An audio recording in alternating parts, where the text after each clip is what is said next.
Before we begin tonight's story, I want to ask you something. When was the last time tomorrow stole your sleep? Perhaps it happened only yesterday. You lay comfortably beneath your blanket. Your room was quiet. Your body was tired. Yet your mind refused to rest. It wandered into tomorrow, into meetings that had not yet happened, into conversations that had not yet begun, into problems that might never exist. One thought became another. Another became 10. 10 became 100. And before long, tomorrow had quietly stolen tonight. If that feels familiar, know that you are not alone. For thousands of years, people have struggled with the same restless mind. Long before phones, long before emails, long before deadlines, there were still hearts that worried about the future. There were still minds that searched for certainty beneath the stars. Tonight's story begins many centuries ago. Hidden among mountains where the clouds moved slowly and the forests whispered ancient songs, there stood a quiet Zen monastery. Simple wooden buildings rested upon a hillside overlooking a peaceful valley. Pine trees surrounded the temple. A clear river flowed nearby. Every morning began with birdsong. Every evening ended beneath a sky overflowing with stars. Among the young monks living there was one named Haru. He was kind, hardworking, gentle, always eager to learn. Yet everyone noticed one peculiar habit. Haru was almost never fully present. When breakfast arrived, he worried about lunch. While tending the gardens, he worried about tomorrow's weather. When tomorrow finally came, he worried about the day after that. His body lived in today, but his mind was always somewhere else. The older monks often smiled kindly when they watched him, for they had once been the same. One evening, after the temple bell echoed across the valley, Haru found himself unable to sleep once again. The room was peaceful. The night was silent. Moonlight rested gently upon the wooden floor. Everything invited rest. Everything except his thoughts. What if tomorrow's meditation goes poorly? What if Master Daichi asks me something I cannot answer? What if I disappoint everyone? What if I fail? The questions arrived quietly, then multiplied. Soon they filled every corner of his mind. At last, Haru sat upright. He looked through the small window beside his bed. The moon floated peacefully above the mountains. The river shimmered silver beneath the stars. The entire valley seemed perfectly calm.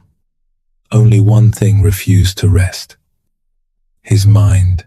Far across the courtyard, beneath an ancient pine tree, sat Master Daichi. The old monk seemed to be watching the moon, or perhaps he was simply enjoying the silence. Haru quietly stepped outside. The cool night air greeted him gently. He crossed the sleeping courtyard. The wooden boards beneath his feet barely made a sound. When he reached the old monk, he bowed respectfully. Master Daichi smiled before Haru had spoken a single word. "You have brought tomorrow with you tonight." Haru blinked. "I suppose I have." The old monk looked once more toward the moon, then spoke words Haru would remember for the rest of his life. "Tomorrow has never asked anyone to carry it tonight." Silence returned. The river continued flowing. The stars continued shining. And somewhere within the peaceful valley, a journey toward freedom had quietly begun. The moon lingered above the valley, long after Haru returned to his room. Its pale light stretched quietly across the wooden floor.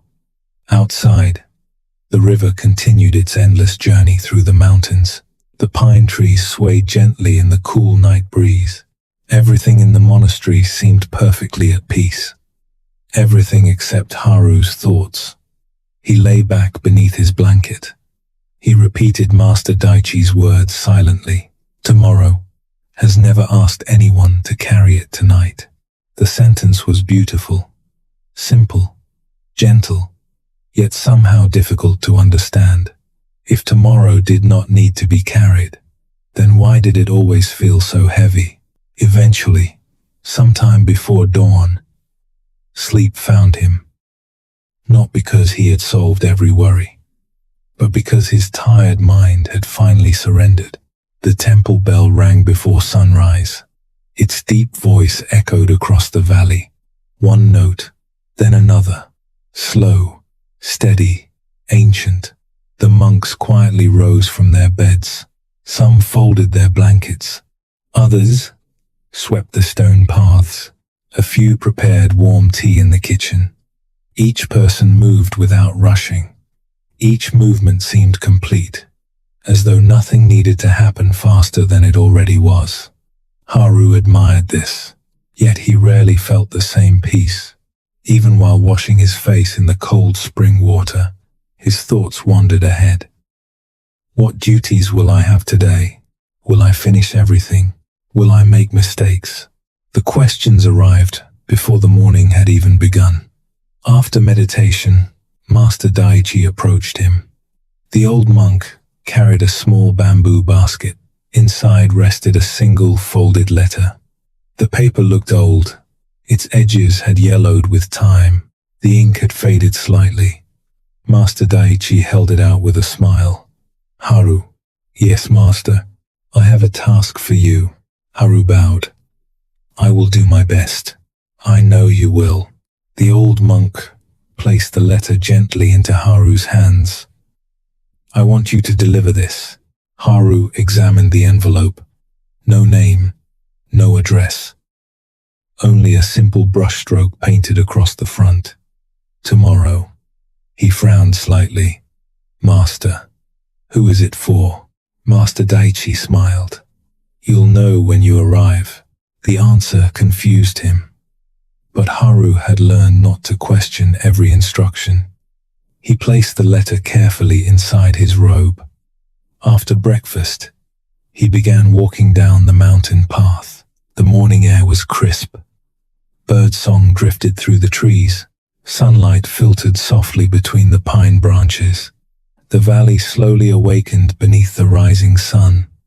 As Haru walked, he wondered who might be waiting for such an unusual letter. Perhaps an old monk living alone in the hills. Perhaps a nearby farmer. Perhaps a traveler resting in the village below. He reached the first village shortly after sunrise. An elderly woman swept leaves outside her small home. Haru bowed politely. Good morning. She smiled warmly. Good morning, young monk. I'm looking for someone named Tomorrow. The old woman paused, then laughed kindly. I've lived here for 70 years. I've never met anyone by that name.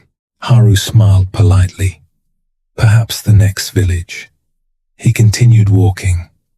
The path crossed a wooden bridge above the river. The water sparkled beneath the morning sun. Children played nearby, skipping smooth stones across the surface. Their laughter echoed through the valley. One little boy noticed Haru. What are you carrying? A letter. For who? For Tomorrow. The children exchanged puzzled looks, then giggled. I don't think Tomorrow lives here either. Haru laughed softly. Neither did he, yet he kept walking. By midday, the sun stood high above the mountains. He visited another village, then another. He asked merchants, woodcutters, travelers, shepherds tending their sheep. Each gave the same answer. No, I've never met Tomorrow.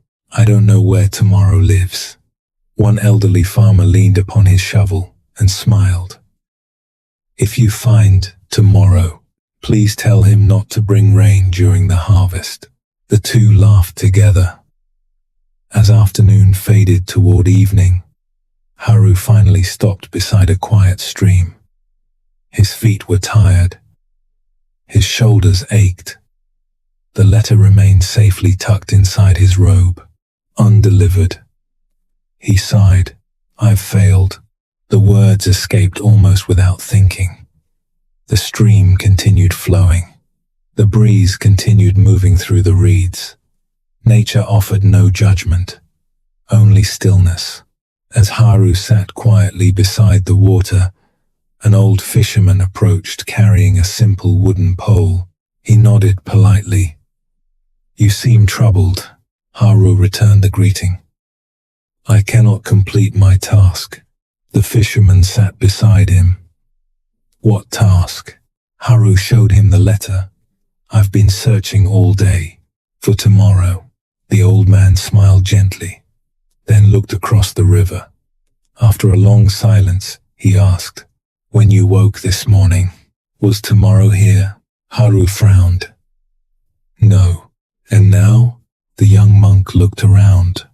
The river, the trees, the sky, the setting sun. Only today surrounded him. "No." The fisherman nodded. "Then perhaps you are looking in the wrong place." Haru turned toward him. "What do you mean?" The old man picked up a fallen leaf. He placed it carefully upon the water. The current carried it away without hesitation. "Can the river reach tomorrow?" Haru watched the leaf disappear downstream. "No." "Can this leaf?" "No." "Can you?" The question lingered in the evening air. Haru opened his mouth to answer, then slowly closed it again. The fisherman smiled. "There is only one place where tomorrow exists." Haru waited. The old man gently touched the young monk's forehead. "Here." Then he touched Haru's chest. "And here." The river whispered beside them. "The real tomorrow has never arrived. It only visits as imagination." The words settled quietly between them. "The only day anyone has ever lived." The fisherman looked toward the setting sun. "Is today." For several moments, neither spoke. The valley seemed to grow quieter. The evening birds returned to their nests.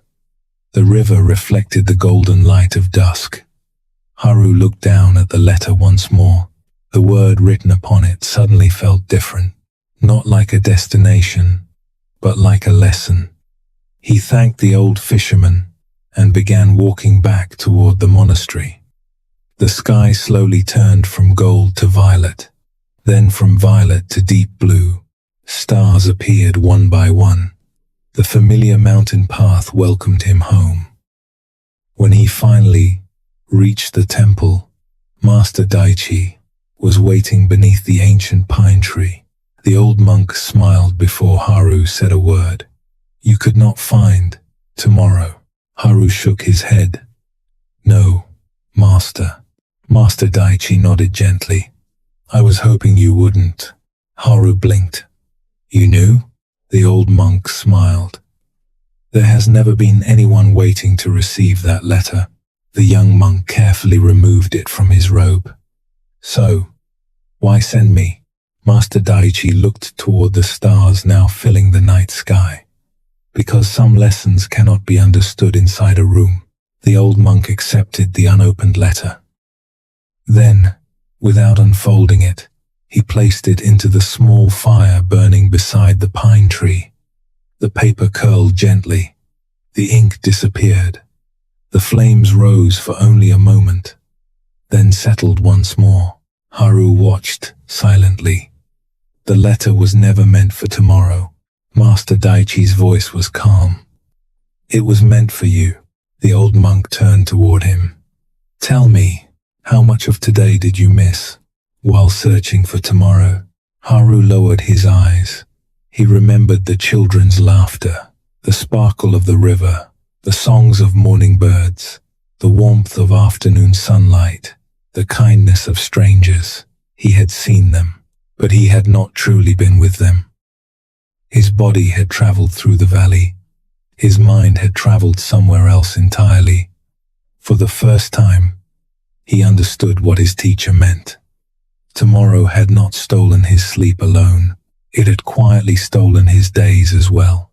Master Daichi placed a gentle hand upon Haru's shoulder. The future is like the horizon. No matter how far you walk, it always remains ahead. The night breeze moved softly through the pine branches. So if you spend today chasing tomorrow, you will lose both. Haru looked up at the stars. They were beautiful.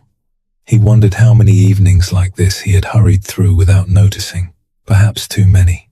But tonight, for the first time in a very long while, he simply stood beneath the quiet sky, breathing, listening, watching, doing nothing at all. And somehow, that felt enough. The following morning arrived quietly. Before the sun had climbed above the mountains, the temple bell welcomed another day. Its gentle echoes rolled across the valley. The birds answered with soft songs. The river continued flowing, just as it had yesterday, just as it would tomorrow. Haru awoke before the others. For a few moments, he remained still upon his sleeping mat. His thoughts almost reached for tomorrow again. Almost. But then he remembered the letter, the unopened letter, the endless search, the old fisherman beside the stream, and Master Daichi's quiet question. How much of today did you miss while searching for tomorrow?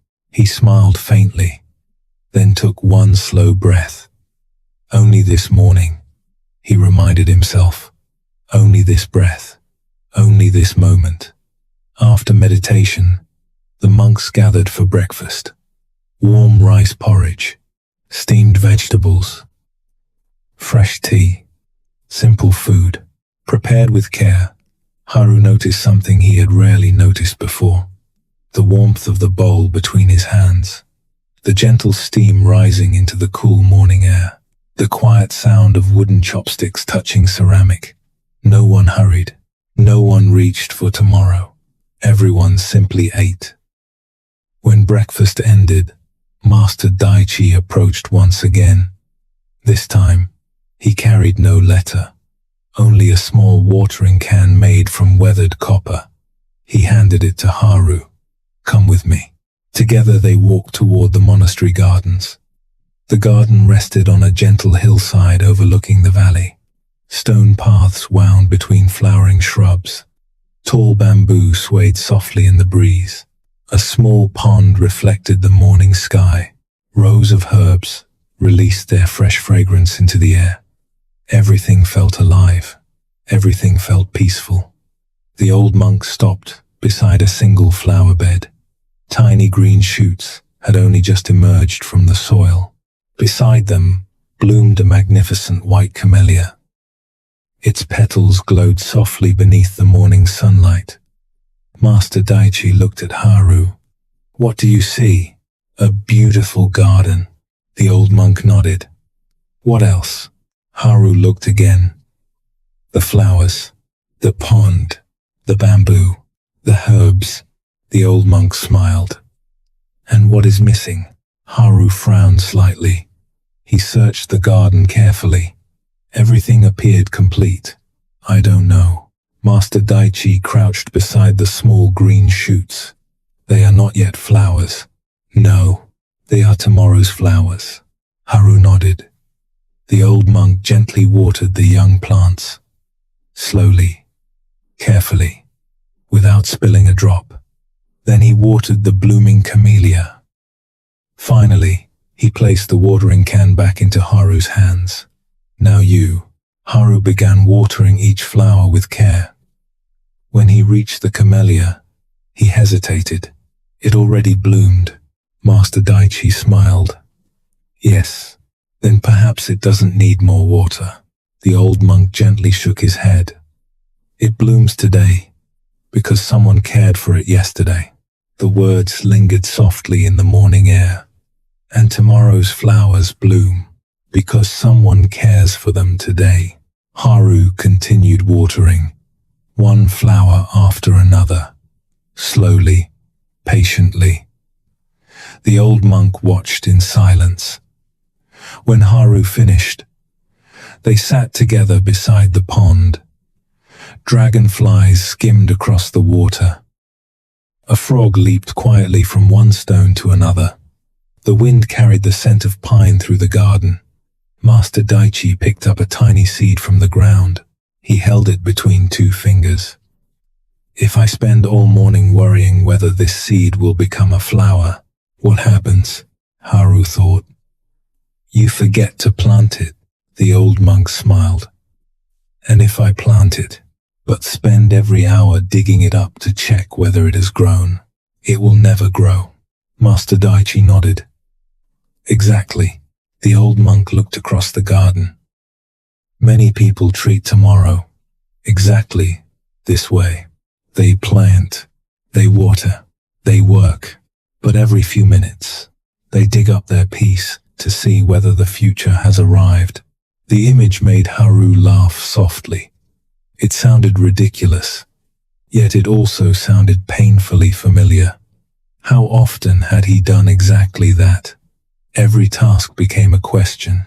Every question became a worry. Every worry became another reason to stop enjoying the present. The old monk continued. There is a difference between preparing for tomorrow and living inside tomorrow. The breeze stirred the bamboo leaves. Preparation was wise. Obsession was exhausting. Master Daichi dipped one hand into the pond. Small circles spread across the still surface. You may prepare your garden. You may prepare your home. You may prepare your heart. But once the preparation is complete, life asks you to return. Return where? The old monk smiled. To today. The ripples slowly disappeared. The pond became still once more. Haru watched until the last circle faded. Master Daichi stood. Come. They walked deeper into the garden. Soon they reached two neighboring flower beds. The first overflowed with healthy blossoms, bright colors, strong stems, fresh leaves. The second looked dry, wilted, nearly lifeless. Haru looked puzzled. They are beside each other.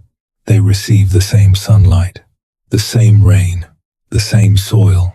Master Daichi nodded. And yet only one blooms. The old monk pointed toward an old wooden bucket resting nearby. Its bottom had cracked long ago. Water leaked from it continuously.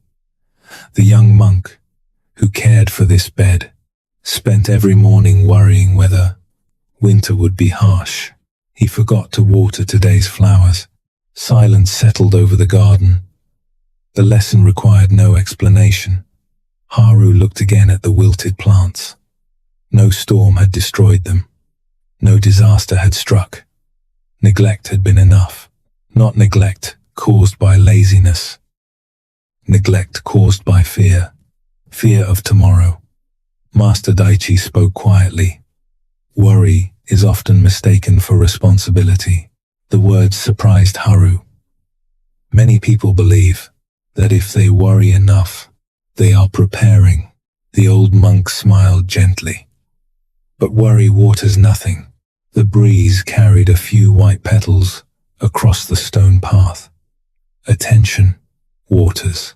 Presence waters. Action waters. Worry only exhausts the gardener. The young monk lowered his eyes. How many times had he believed that worrying made him responsible? How many nights had he mistaken anxiety for preparation?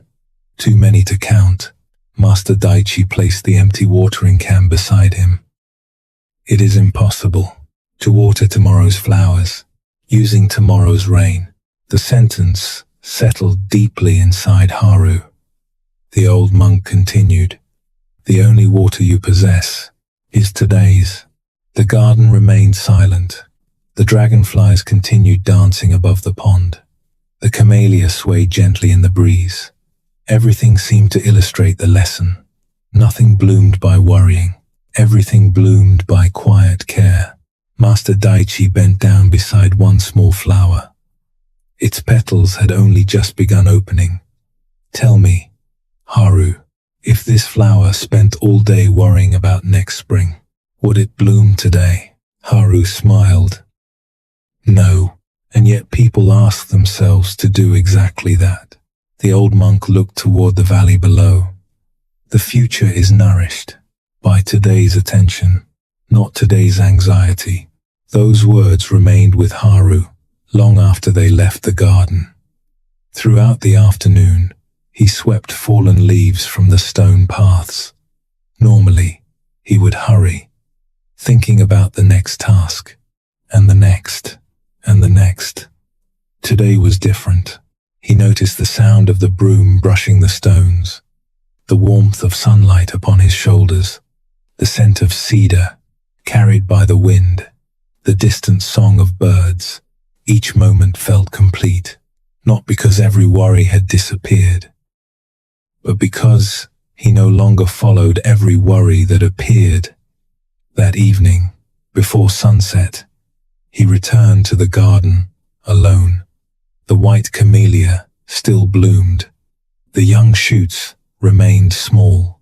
Neither hurried, neither complained. Each simply accepted its season. Haru smiled, then picked up the watering can once more. He watered today's flowers, not tomorrow's, because tomorrow would have its own morning, its own sunlight, its own rain, and when that day arrived, he would care for it then. But tonight belonged only to the quiet garden, the gentle breeze, the fading light, and the simple peace of being exactly where he was. Several days passed quietly.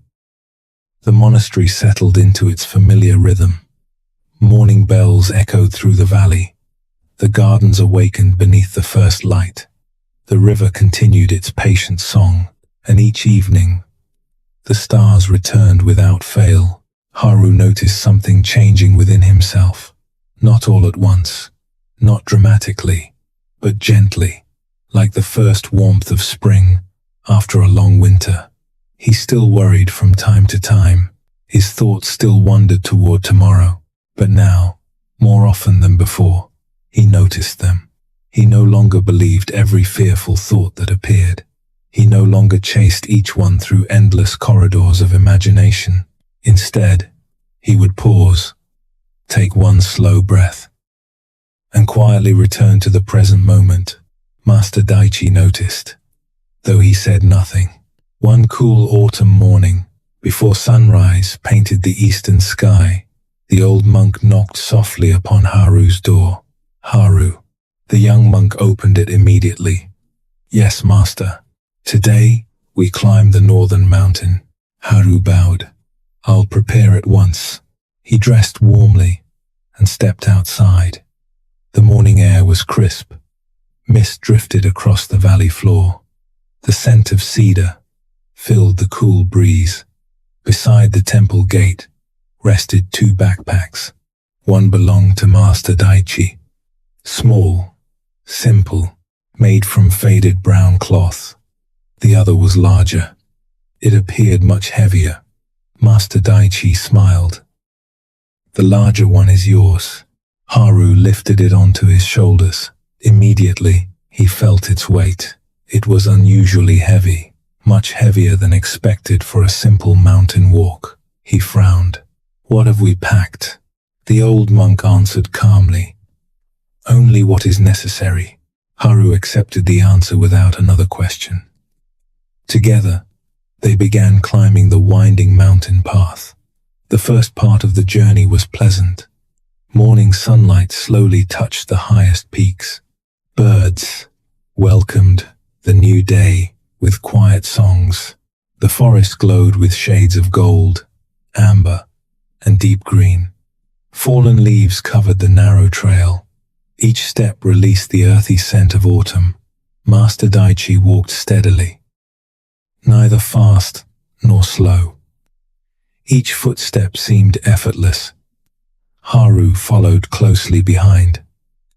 At first, he admired the scenery, the towering pines, the distant waterfalls, the cool mountain breeze. But after an hour, the backpack began to feel much heavier. His shoulders tightened. His breathing became shorter. The straps pressed deeply against his back. Still, he said nothing.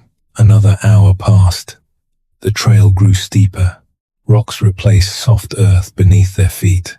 The forest became quieter. Only the sound of wind moving through the trees remained. Haru shifted the backpack from one shoulder to the other. It helped only for a moment. Finally, unable to remain silent, he spoke. "Master," the old monk stopped. "Yes, this backpack feels incredibly heavy." Master Daichi nodded gently. "It does." Haru looked surprised. "You knew?" "Of course." The old monk smiled. "Would you like to see what you're carrying?" Relieved, Haru carefully lowered the backpack onto a flat stone. Master Daichi untied the rope, then slowly opened it. Inside were several smooth river stones. Nothing else. Haru blinked. He reached inside. Stone after stone, large, small, round, heavy. He looked up in confusion. "Why would we carry these?" The old monk picked up one of the stones. He turned it thoughtfully in his hands. "What do you think this stone represents?" Haru shrugged. "I don't know." Master Daichi handed it to him. "Read the writing." Only then did Haru notice the small characters painted upon its surface. "What if I fail?" The words made him pause. Master Daichi picked up another stone. "What if tomorrow is difficult?" Then another. "What if I disappoint others?" Another. "What if I make a mistake?" Another. "What if I lose everything?" One by one, Haru examined the stones. Each carried a familiar worry. Each carried a question he had whispered to himself many times before. The backpack had not been filled with supplies. It had been filled with fears. Master Daichi looked kindly at him. "Heavy?" Haru laughed quietly. "Very." The old monk nodded. "So are the worries." The mountain breeze moved gently through the trees. For several moments, neither spoke. The silence itself seemed part of the lesson. Finally, Haru asked, "Must we carry them?" Master Daichi smiled. "No." The answer was so simple that Haru almost laughed again. "But, I thought," the old monk continued, "you believed they were necessary." Haru lowered his eyes. Yes, he had believed that. He had believed worrying kept him prepared, responsible, careful. But standing before him was proof that carrying weight did not make the journey easier. It only made the traveler more tired. Master Daichi sat upon a nearby log.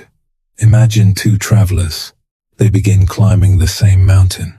One carries only food, water, and a warm blanket. The other carries all of those, plus a sack filled with stones. The old monk smiled softly. Who reaches the summit with greater peace? The first traveler. Why? Because he carries only what he truly needs. Master Daichi nodded. Exactly. He placed another stone into Haru's hand. What if tomorrow rains? The old monk asked. Can worrying about rain make the sky sunny? Haru smiled. No. Can it stop the clouds? No. Can it make your legs stronger? No. Master Daichi returned the stone to the ground. Then why carry it? The forest seemed unusually quiet now, as though every tree were listening. The breeze lifted a handful of golden leaves into the air. They floated gently back to earth, without resistance, without effort, without fear. The old monk watched them fall. Look at the leaves, Haru did. They let go when their season ends. The words drifted softly between them. They do not cling to the branch. They do not fear the ground. They do not worry about spring. They simply trust the journey. Haru followed another leaf with his eyes, until it landed among the others. So simple, so natural. He wondered wondered why human beings found letting go so difficult. Perhaps because they believed letting go meant giving up. But maybe it meant trusting. Master Daichi stood once more, then picked up a single stone, only one.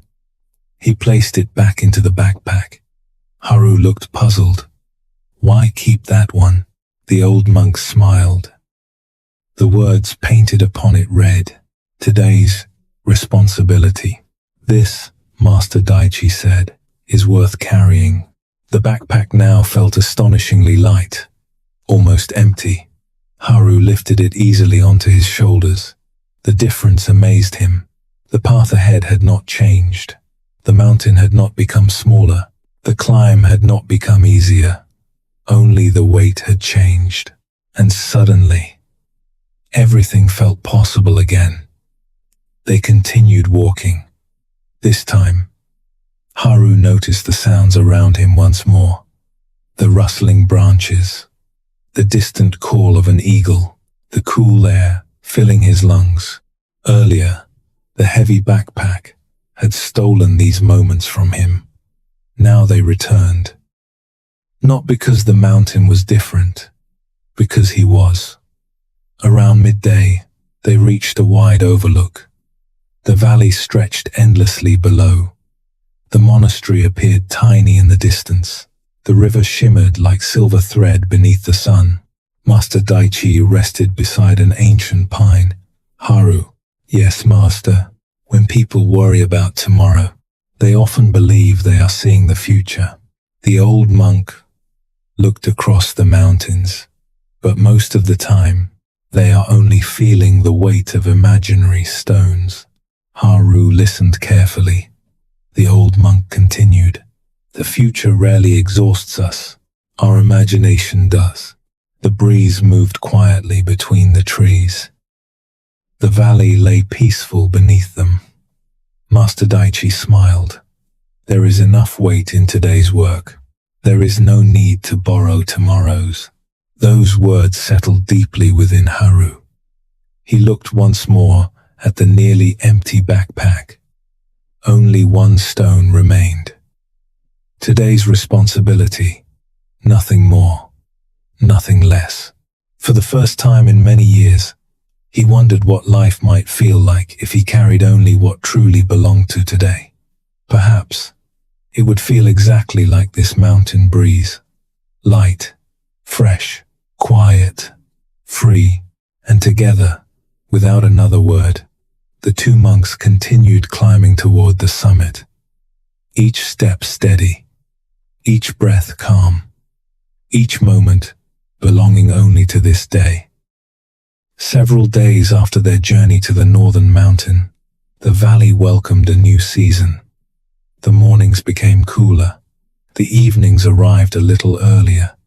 The scent of autumn deepened throughout the forest. Golden leaves drifted slowly across the temple courtyard.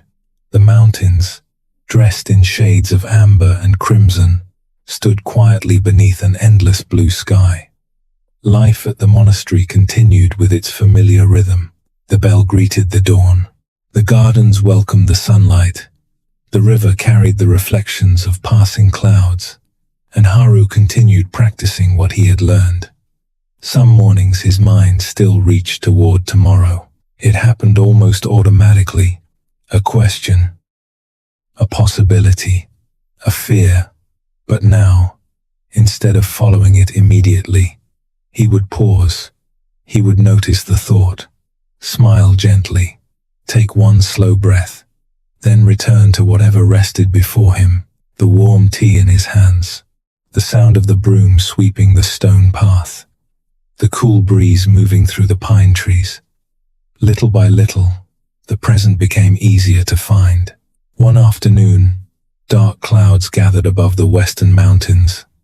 Not threatening, simply heavy with rain. The monks quietly secured tools in the garden. They closed the wooden shutters of the meditation hall. They collected drying herbs from the open courtyard. No one rushed. Everyone simply prepared. Master Daichi stood beneath the temple gate, watching the clouds. Haru, yes, master, walk with me. Together they followed a narrow path leading beyond the monastery. The trail wound through a peaceful grove unlike any Haru had visited before. Instead of towering cedar trees, slender stalks of bamboo stretched toward the sky. Hundreds of them, perhaps thousands. Their green leaves whispered softly as the wind passed through.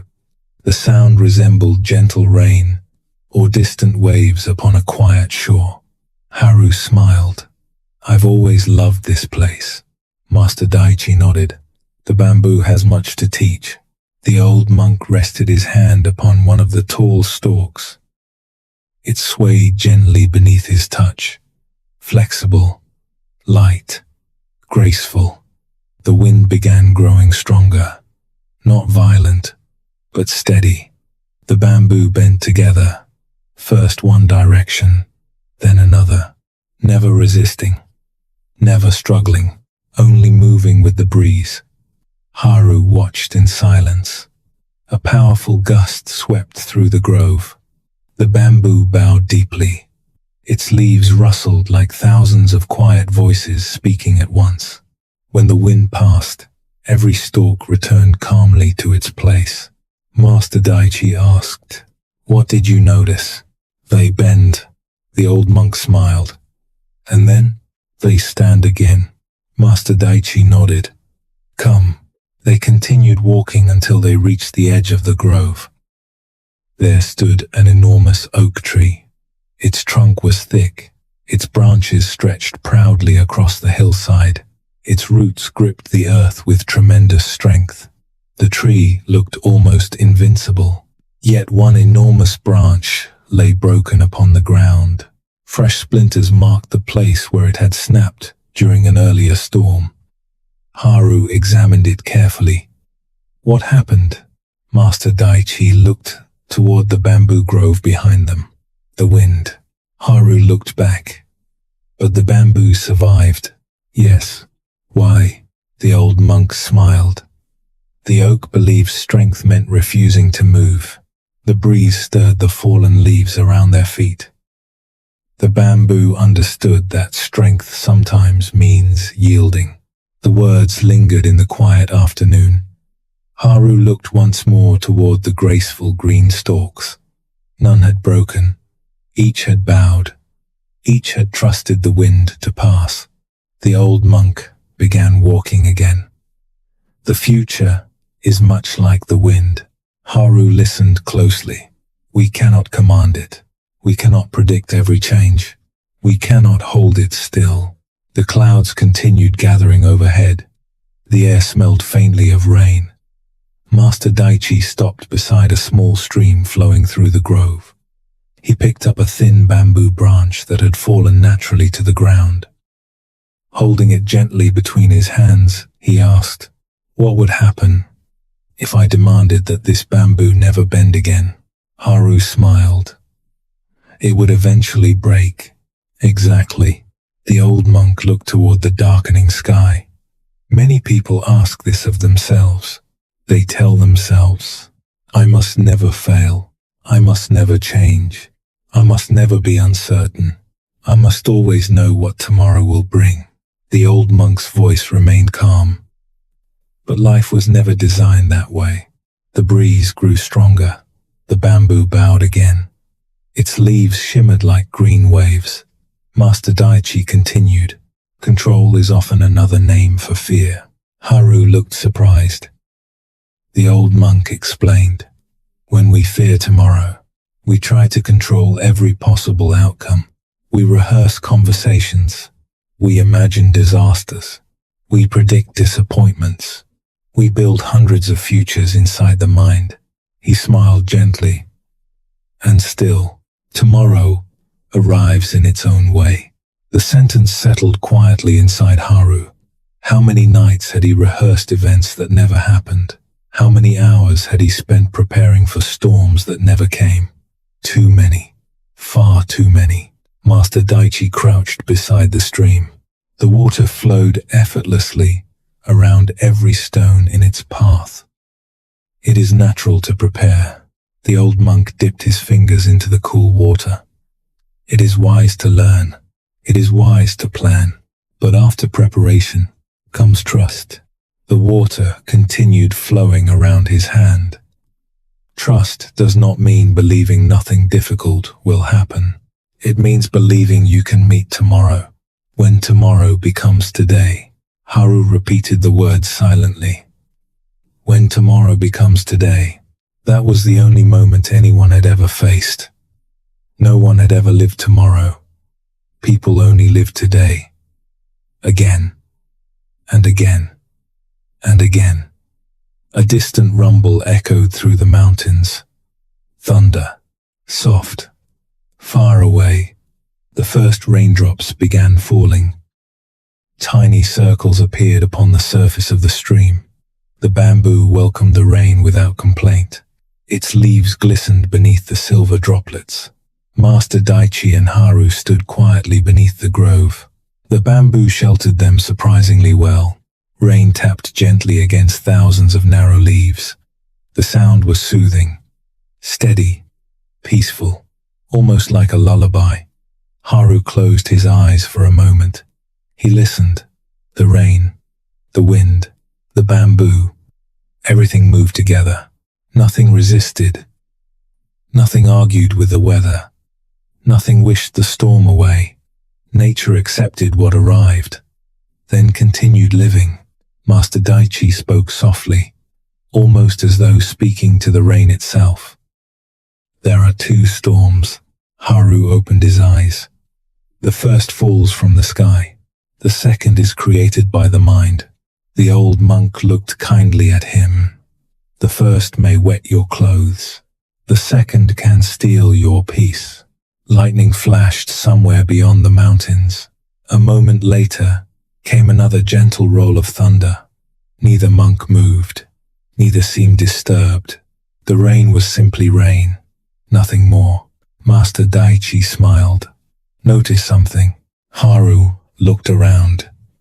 The bamboo never asks, what if it rains tomorrow? It simply receives today's rain. The simplicity of the lesson made Haru laugh softly. The old monk laughed with him. Sometimes truth sounded almost too simple, yet that did not make it less true. The rain continued for a little while. Then, just as quietly as it had begun, it slowed. The clouds drifted eastward. Sunlight broke through once more. Tiny drops of water sparkled upon every bamboo leaf. The entire grove shimmered beneath the afternoon light. Beautiful, fresh, alive. Master Daichi pointed toward a single bamboo stalk. A small bird had landed near its highest leaves. Though the bamboo swayed gently beneath its weight, the bird remained perfectly balanced. Do you know why the bird is not afraid? Haru watched carefully. Because it trusts the bamboo? The old monk smiled. Partly, he paused, but mostly because it trusts its own wings. Silence settled over the grove. The meaning unfolded slowly inside Haru. Perhaps peace did not come from believing tomorrow would be easy. Perhaps peace came from believing he would meet tomorrow with whatever wisdom and strength tomorrow required. Just as the bird trusted its wings, just as the bamboo trusted its roots, just as the river trusted its current. Master Daichi began walking back toward the monastery. The path glistened with fresh rain. The air smelled wonderfully clean. As Haru followed, he noticed the bamboo once more dancing with the gentle breeze, not resisting, not fearing, simply moving with life. And for the first time, the future no longer felt like a storm waiting to destroy him. It felt like the wind, sometimes gentle, sometimes strong, always changing and always passing. Perhaps, he thought, the goal was never to control the wind. Perhaps it was simply to learn how to bend without breaking. The valley welcomed them home beneath a sky washed clean by rain. The temple bell rang softly in the distance. The gardens shimmered with tiny drops of water, and somewhere deep within Haru's heart, another small burden quietly dissolved, like rain disappearing into the earth, leaving only freshness behind. Autumn slowly gave way to early winter. Each morning, the air carried a sharper chill. The river breathed gentle mist into the valley before sunrise. The temple roofs shimmered beneath a delicate layer of frost. The gardens rested more quietly now. Many flowers had already completed their season. The trees had released nearly all their leaves. Even the birds sang a little less each day. Yet life within the monastery remained unchanged. The bell still welcomed the dawn. Tea still warmed cold hands. The broom still swept the stone paths. The monks still bowed to one another with gentle smiles. The rhythm of the monastery never seemed hurried. It moved like the river, steady, patient, unconcerned with rushing toward tomorrow. Haru noticed that this rhythm had begun settling into his own heart, not perfectly. Some evenings he still found himself wondering what the next day might bring. Some mornings, a quiet anxiety still whispered inside him. But the whispers no longer became storms. They arrived. They lingered. Then they passed, like clouds crossing the winter sky. One quiet afternoon, Master Daichi invited Haru to help clean an old storage house behind the meditation hall. The building had stood for generations. Its wooden beams carried the scent of cedar and age. Dust floated lazily through narrow shafts of sunlight. Shelves overflowed with forgotten bowls, worn prayer cushions, old scrolls, broken baskets, bundles of dried herbs, objects whose stories had long since faded into silence. The two monks worked without speaking. Master Daichi carefully dusted old books. Haru stacked clay jars upon a wooden shelf. Every movement was slow, deliberate, respectful. After some time, Haru noticed a small wooden box tucked beneath an old blanket. Its surface was smooth with age. Its corners had darkened over many years. He lifted it gently, surprisingly light. He looked toward his teacher. Master Daichi glanced over. Open it. Haru carefully lifted the lid. Inside rested an old clock, unlike any clock he had ever seen. Its face was carved from pale wood. Elegant black numbers circled its edge, but something was missing. There were no hands, no hour hand, no minute hand, only an empty circle at its center. Haru tilted his head. It is broken. Master Daichi smiled. Is it? There are no hands. No, so it cannot tell time. The old monk walked over. He held the clock gently in both hands. Many years ago, this belonged to one of my teachers. Haru examined it again. Why would anyone keep a clock that cannot measure time? Master Daichi carried it toward the open doorway. Outside, sunlight rested softly upon the quiet courtyard. He placed the clock upon a flat stone, then sat beside it. Haru joined him. The old monk asked, "What tells the flower when to bloom?" Haru looked toward the sleeping garden. The seasons. What tells the river when to flow? Its source. What tells the moon when to rise? The heavens. Master Daichi nodded. Do any of them use this clock? Haru smiled. No. The old monk smiled back. And yet, they are never late. A gentle breeze moved through the courtyard. Somewhere nearby, water dripped slowly from melting frost. One drop, then another. Neither hurried, neither delayed. They simply fell when it was time. Master Daichi rested one finger upon the center of the clock. This clock reminds us of something. Haru listened carefully. Time exists. The old monk paused. Hurry does not. The sentence surprised him. He had never considered the difference. Master Daichi continued. The sun has never rushed toward morning. The moon has never hurried toward night. Winter has never feared arriving too slowly. Spring has never worried about being late. Everything in nature unfolded at its own pace. Only people seem to race against invisible deadlines. The old monk turned the clock over. Carved into the back were several simple words. The present is always on time. Haru traced the letters with his fingertips. They felt smooth beneath his hand. The old monk asked another question. When you worry about tomorrow, what do you usually feel? Haru thought for a moment. As though I am running behind. Master Daichi nodded. And behind what? The young monk opened his mouth, then paused. Behind what? He searched for an answer. A meeting, a task, an expectation. Eventually he admitted, I don't know. The old monk smiled gently. Exactly. He looked across the valley. The mind invents clocks that reality never created. Silence settled between them.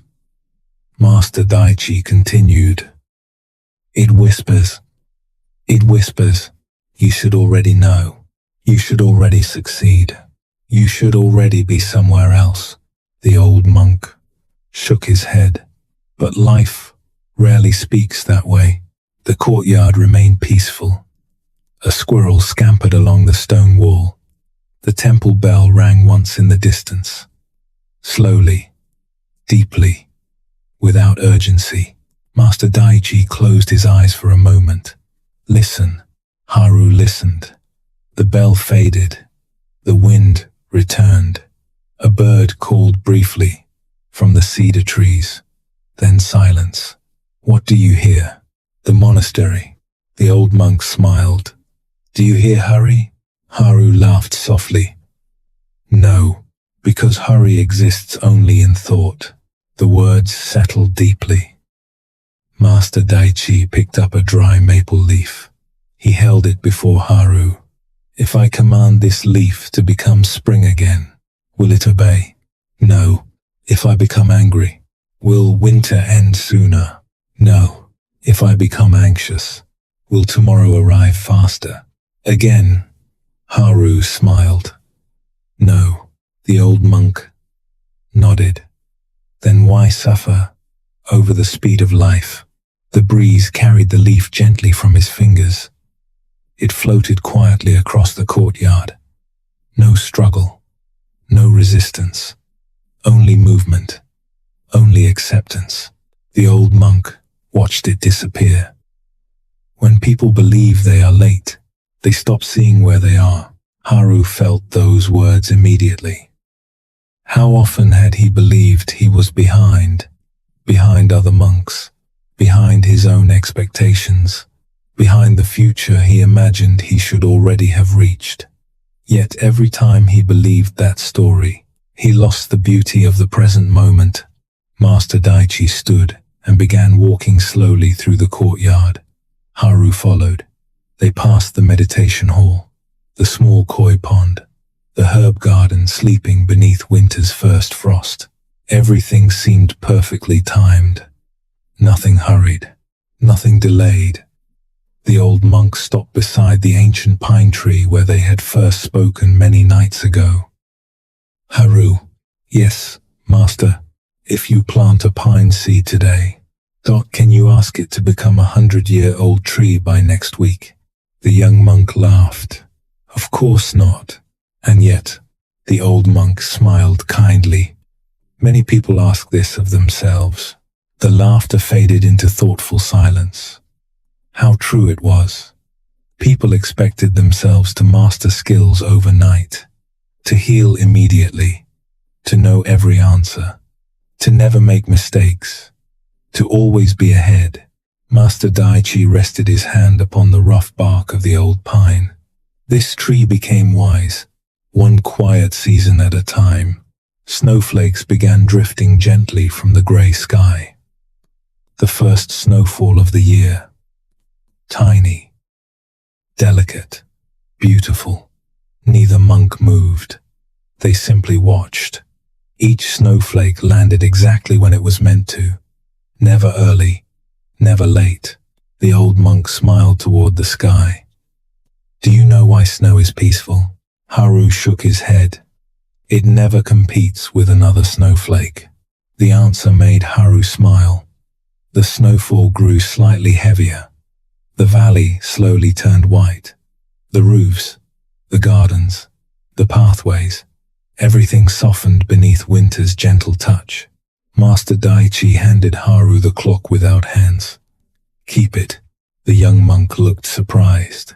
But it belongs to your teacher. The old monk nodded. And now, its lesson belongs to you. Haru accepted it with both hands. The wooden clock felt warm despite the cold air.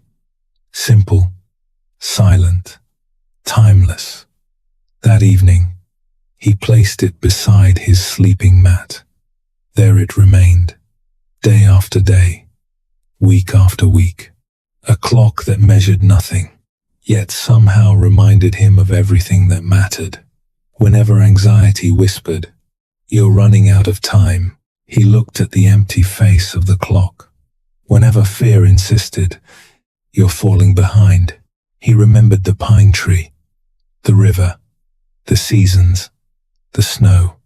None of them hurried, yet all of them arrived exactly when they were meant to.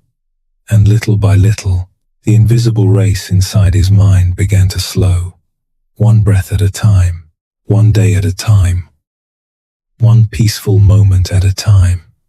For perhaps the greatest freedom was not learning how to manage time.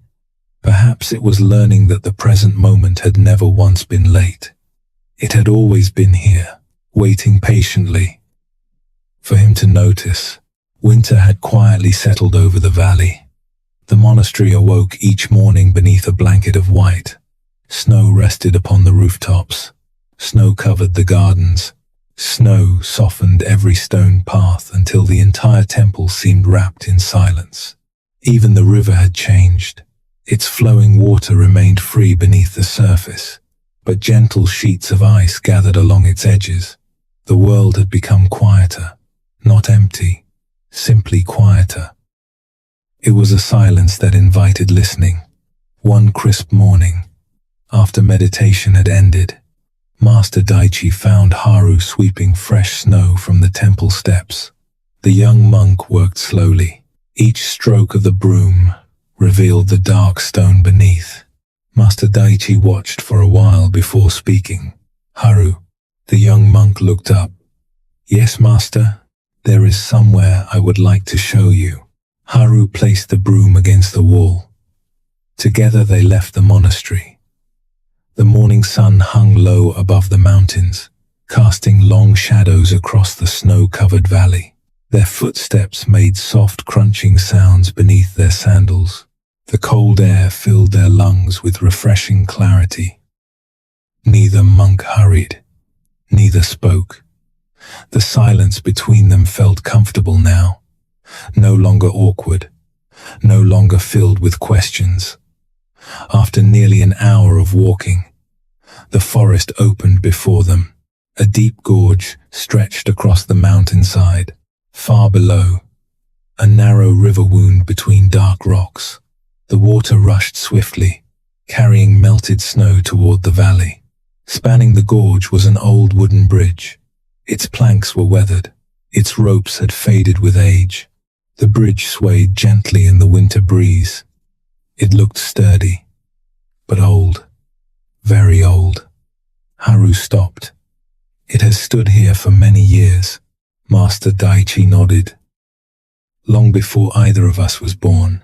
The old monk stepped onto the bridge without hesitation. His footsteps were calm, measured, confident. The bridge creaked softly beneath him, not from weakness, only from age. Haru remained where he was, watching. The bridge seemed to move with every step. His mind immediately began speaking.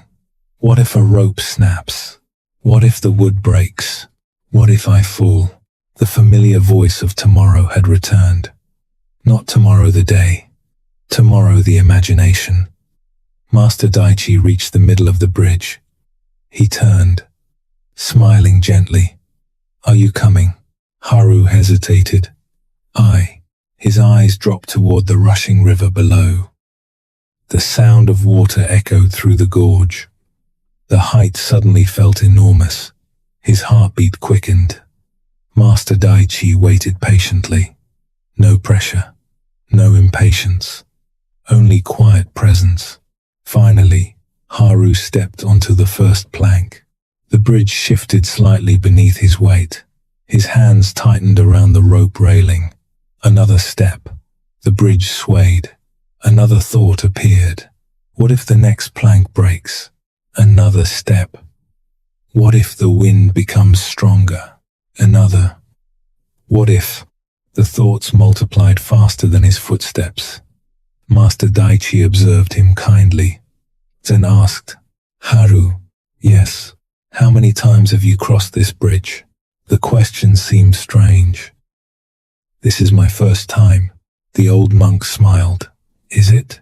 Haru looked confused. Master Daichi continued, how many times have you crossed it in your mind since we arrived? The young monk paused. He thought carefully.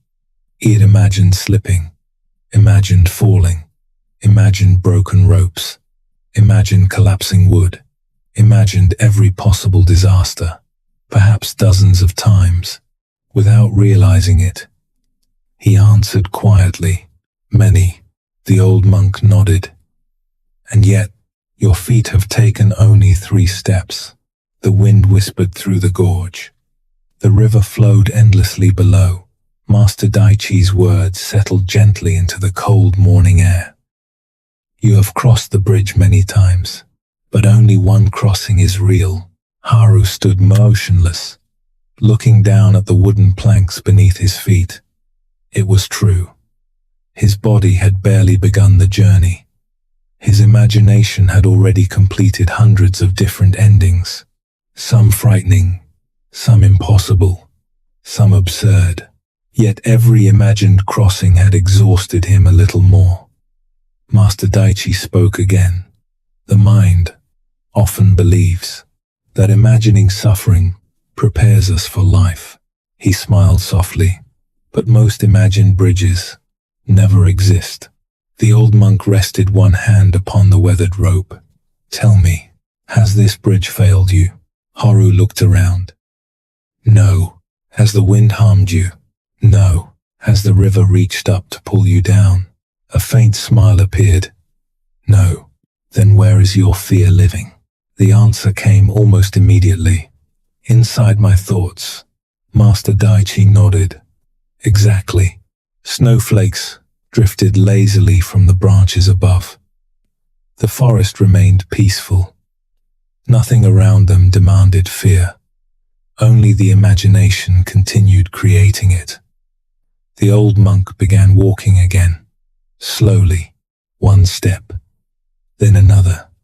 Haru followed. This time, he tried something different. Instead of staring toward the far side of the bridge, he noticed the plank beneath his next step. Solid, stable, then the next, and the next. Each board held him. Each rope supported him. The bridge creaked softly, not as a warning, but simply because wood speaks when it carries weight. Soon they reached the middle. Master Daichi stopped. The view was breathtaking. Snow-covered mountains surrounded the valley. The river shimmered far below. Pine forests stretched endlessly toward the horizon. The sky above was clear and brilliantly blue. What do you notice? Haru smiled. It's beautiful. The old monk nodded. You could not see this. While imagining your fall, silence returned. Haru realized how narrow fear had made his vision. Moments earlier, he had seen only danger. Now he saw the mountains, the river, the sky. the sunlight sparkling upon fresh snow. Nothing outside had changed, only where his attention rested. Master Daichi leaned lightly against the railing. There is an old saying. The young monk listened. A man who fears crossing a bridge suffers before the bridge, upon the bridge, and long after the bridge, while the peaceful traveler crosses only once. The words echoed gently through the gorge. Haru laughed softly. I've crossed this bridge 100 times already. The old monk smiled. And every crossing before this one was unnecessary. Together they continued walking. Soon they reached the opposite side. Haru stepped onto solid ground. He turned to look back. The bridge seemed smaller now, less frightening, almost welcoming. Master Daichi asked, "How difficult was it?" Haru considered the question honestly. "Not nearly as difficult as I imagined." The old monk nodded. "Most things aren't." The two monks continued deeper into the forest. Snow rested upon every branch. Tiny animal tracks crossed the narrow trail. The winter sun warmed their faces despite the cold air. As they walked, Master Daichi picked up a small pine cone lying in the snow. He handed it to Haru. "Keep this." The young monk accepted it. "What will it remind me of?" The old monk smiled. "When the mind asks you to cross tomorrow's bridge tonight, remember, today." The pine cone felt surprisingly warm in Haru's hand. Small, simple, ordinary, yet somehow it carried an extraordinary lesson. Later that evening, after returning to the monastery, Haru placed the pine cone beside the clock without hands. The two objects rested quietly together. One reminded him that the present was never late. The other reminded him that no bridge should be crossed before his feet reached it. Over the following weeks, whenever worry invited him into imagined futures, he would pause. He would breathe, then silently ask himself, "Am I standing on the bridge, or only thinking about it?" Most of the time, he discovered he was still safely on the riverbank. And that realization alone was often enough to bring him back to peace. For the mind could travel 1,000 miles in a single moment. But the body only ever walked one step at a time. And perhaps that was exactly how life had always been meant to be lived. The first weeks of winter passed gently. Snow continued to fall across the valley in quiet intervals. Some mornings the mountains disappeared completely behind soft white clouds. Other mornings the sky stretched endlessly, bright and clear, as though winter itself wished to reveal every distant peak. The monastery remained peaceful. Smoke rose from the kitchen chimney before dawn. The temple bell welcomed each morning with its familiar voice. The monks continued their simple routines, sweeping, cooking, meditating, caring for the gardens that now slept beneath blankets of snow. Nothing seemed hurried. Nothing seemed incomplete. One early morning, Haru awoke before the bell. The room was still dark. Only a faint silver glow entered through the paper window. He sat quietly upon his mat. Instead of rushing into the day, he listened. The silence, his breathing, the distant sound of the river beneath winter ice. Then, very softly, birdsong. One clear note, then another. He smiled. Even in winter, life continued singing. After meditation, Master Daichi invited him for another walk. They followed a narrow trail leading toward the eastern ridge of the valley. The snow was fresh beneath their feet. Every branch glittered with tiny crystals of ice. The world felt untouched, pure, peaceful. As they climbed, Haru noticed something unusual. A small brown bird darted from one pine tree to another. Its movements were quick, light, graceful, It landed upon a branch only a few steps away. Its feathers puffed against the cold. It tilted its tiny head toward the monks, then began pecking gently at a pine cone. Master Daichi stopped walking. "So," he whispered, "our little teacher has arrived." Haru smiled. "You know this bird?" The old monk nodded. "I have watched it every winter for many years." The bird continued working patiently, extracting one tiny seed at a time, eating slowly, without hurry, without fear. When it had finished, it fluttered to another branch, then another, always moving lightly, never carrying more than it needed. Master Daichi asked, "What do you notice?" "It gathers food." "Yes. What else?" Haru watched carefully. "It only carries one seed at a time." The old monk smiled. "And yet, it survives every winter." The little bird suddenly took flight. It circled above the snowy clearing. Its wings caught the morning sunlight. For a brief moment it seemed almost weightless against the blue sky. Then it landed once more among the branches.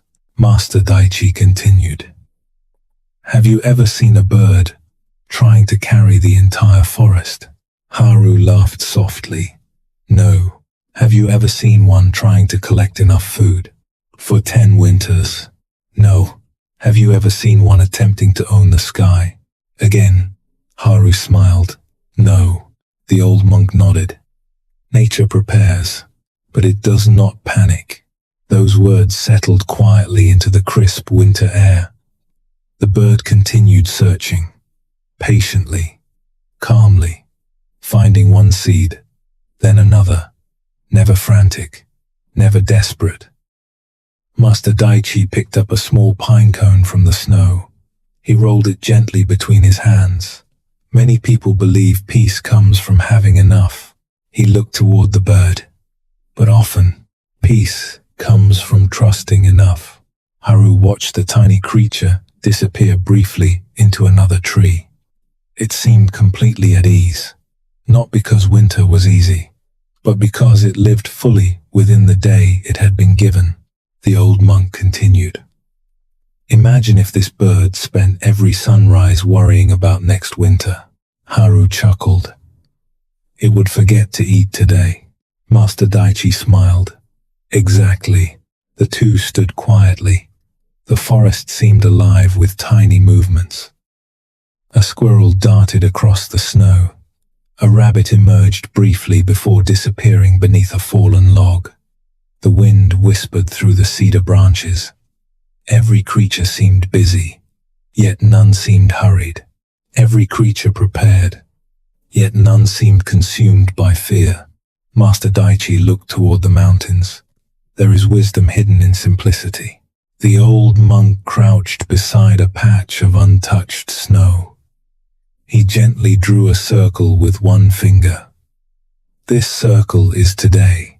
Then, several feet away, he drew another. "This one is tomorrow." He looked at Haru. "If you stand here," he pointed to the first circle, "can you stand in the second at the same time?" Haru shook his head. "No, and yet many people try." The old monk smiled gently. "They spend today's strength living inside tomorrow's worries." The wind carried a few loose snowflakes across the clearing. Master Daichi watched them drift. The result is curious. They miss today, and when tomorrow arrives, they miss that too. Haru felt the truth of those words. How many beautiful mornings had disappeared while he worried about afternoons? How many peaceful evenings had been stolen by thoughts of dawn? The bird returned once again. This time it landed upon a low branch almost within reach. Its tiny black eyes shone brightly. Its chest rose and fell with quick, gentle breaths. It held another small seed. Nothing more, nothing less. Master Daichi smiled. "It carries what it can, then lets the sky carry the rest." The sentence lingered between them. Haru repeated it silently. "It carries what it can, then lets the sky carry the rest. Was that not what faith truly meant?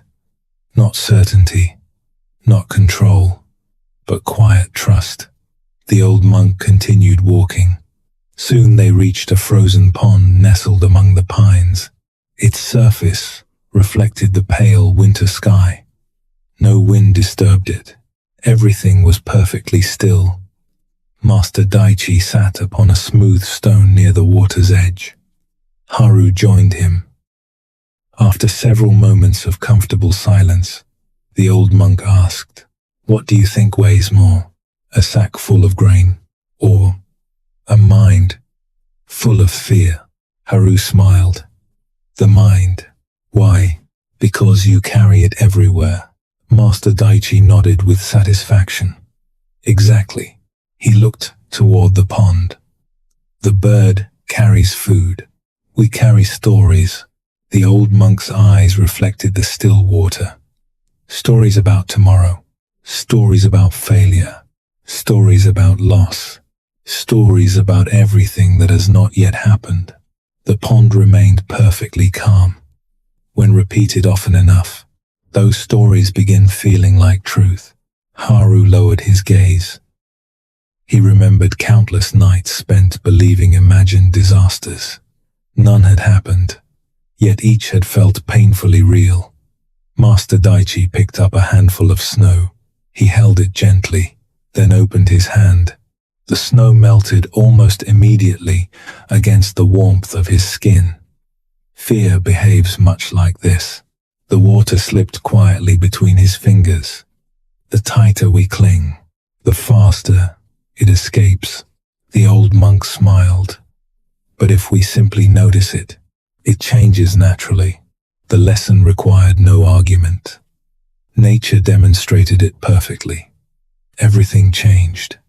Everything moved. Everything passed. The sun climbed a little higher. Its warmth touched the frozen pond. Tiny drops of water began forming along the edges. Winter itself was already becoming something new. Master Daichi stood. "It is time to return." As they walked back through the forest, the little bird appeared one final time. It flew above them, circled once, then disappeared into the endless blue sky. Haru watched until it became only a tiny shadow among the trees. He realized something. The bird had never tried to own the sky. It simply trusted that the sky would always be there when it opened its wings. That evening, after placing another log upon the fire in the meditation hall, Haru stepped outside. The stars had returned, brilliant, silent, infinite. He looked upward for a long while. There had once been a time when such a sky would have filled him with questions about tomorrow. Now, it filled him with gratitude for tonight. He breathed the cold air deeply. His heart felt lighter than it had in many seasons. Not because the future had become certain, but because he no longer believed he had to carry it before its time. Like the little bird, he would gather today's seed. He would offer today's effort. He would walk today's path. And when tomorrow finally arrived, he would meet it with open hands, not burdened by imagined skies, but strengthened by the quiet wisdom of the present moment. For no bird had ever needed to possess the whole sky in order to fly. It only needed enough sky for the next gentle beat of its wings. Now, the lessons of the day have gently settled into silence. The letter has returned to the fire. The garden has been watered. The mountain has been climbed. The heavy stones have been laid down. The bamboo has bowed with the wind. The bridge has been crossed only once, and the little bird has disappeared into the endless sky. There is nothing left to learn tonight. Nothing left to solve. Nothing left to carry. Only rest. Only quiet. Only this peaceful moment. Take a slow, gentle breath. There is nowhere else you need to be. No one asking anything of you. No task waiting to be completed. No future asking to be imagined. Only this breath, only this night, only the quiet rhythm of your own heart. Imagine now that you are once again standing beside the monastery. Night has already fallen. The temple windows glow with warm candlelight. Behind you, the old wooden bell rests silently. Ahead of you, a narrow stone path disappears into the moonlit valley. Master Daichi stands beside the gate. His robe moves gently in the evening breeze. His face is calm. His eyes carry the quiet kindness of someone who has long ago stopped arguing with tomorrow. He smiles, not because there is somewhere important to go, but because there is nowhere. You need to hurry. Without speaking, he begins walking. You follow, slowly, comfortably, one peaceful step after another. The stone path feels cool beneath your feet. The air carries the fresh scent of cedar and pine. Far away, an owl calls softly into the darkness. The sound rises, then slowly disappears. Nothing disturbs the silence. The silence welcomes every sound. The moon hangs high above the valley, large, silver, gentle. Its light pours softly across the mountains, across the sleeping trees, across the winding river below. The entire landscape seems wrapped in a quiet glow. Master Daichi walks without effort. His footsteps are light, almost silent. You notice something curious. He never looks ahead with worry. He never looks behind with regret. His attention rests gently upon each step, each breath, each quiet moment. Without realizing it, you begin doing the same. One breath, one step, another breath, another step. There is no destination to reach. The walking itself is enough. The night itself is enough. The valley itself is enough. Soon the path becomes softer. Snow covers the stones in a thin white blanket. Each step leaves a gentle footprint. You pause for a moment, looking behind you. The footprints stretch quietly through the moonlight, evidence of where you have been. Master Daichi notices your gaze. He smiles. The path remembers. Then he looks forward once more. But it never asks you to walk backward. The words drift through the cold night air. You breathe them in, then let them settle quietly inside your heart. The path behind you has already been walked. The path ahead has not yet arrived. Only the step beneath your feet is real. Only this step. Nothing more. The forest grows deeper. Tall pines surround the trail. Their branches hold fresh snow, like soft white blankets. Occasionally, a little snow slips from a branch, landing gently upon the earth. Without sound, without hurry, the forest does not fear tomorrow's sunrise. It rests completely inside tonight. The breeze moves slowly through the trees. Every branch sways together. Every needle whispers softly. The sound is soothing, gentle, endless, like distant waves upon a peaceful shore. You continue walking. Your breathing grows slower. Your shoulders relax. The muscles around your eyes soften. Even your thoughts seem farther away now. When one appears, it drifts by quietly, like a cloud crossing the moon. There is no need to follow it. Another appears, then disappears. Another, then another. Each one lighter than the last. Master Daichi stops beside a small clearing. In its center grows a single ancient cedar. Its trunk is enormous. Its branches reach high into the night sky. Snow rests peacefully upon every limb. The old monk places one hand upon the rough bark. This tree, he whispers, has witnessed countless tomorrows. He smiles gently. And yet, It has lived only one day at a time. You rest your own hand against the tree. Its bark feels cool, strong, steady. You close your eyes. For just a moment, the silence deepens. You become aware of your breathing. Slow, natural, comfortable. You notice the gentle rhythm within your chest. Nothing needs changing. Nothing needs improving. Everything is already enough. Master Daichi begins walking again.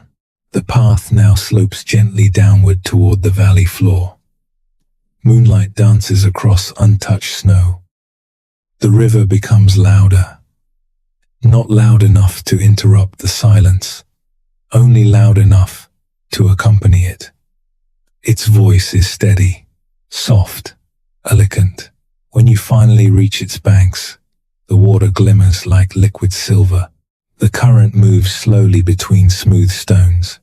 Small patches of ice reflect the moonlight like polished glass. You kneel beside the river. The water is perfectly clear. Looking into it, you see your reflection, then the stars, then the moon, everything together. The old monk kneels beside you. What do you see? You answer quietly. The river. He nods. What else? The sky. And where is tomorrow? You smile. Nowhere. The river does not carry tomorrow. Only water. The moon does not shine upon tomorrow. Only tonight. The stars do not illuminate future worries. Only this peaceful valley. Master Daichi cups a little water in his hands. He lets it slowly fall back into the river, drop by drop. Each circle upon the surface grows wider, then softer, then disappears completely. So it is with thoughts. He whispers. They appear, they spread, they fade. The river never chases them.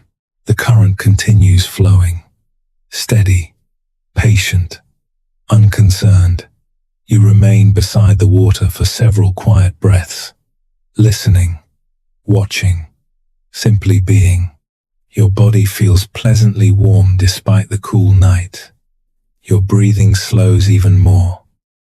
The space between thoughts becomes wider, longer, more peaceful. The valley itself seems to breathe with you. In and out. Slowly, comfortably, naturally.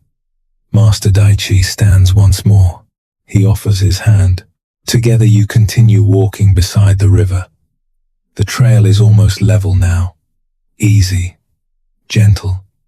Every step feels lighter than the one before, as though each lesson you learned has quietly removed another stone from the backpack you once carried.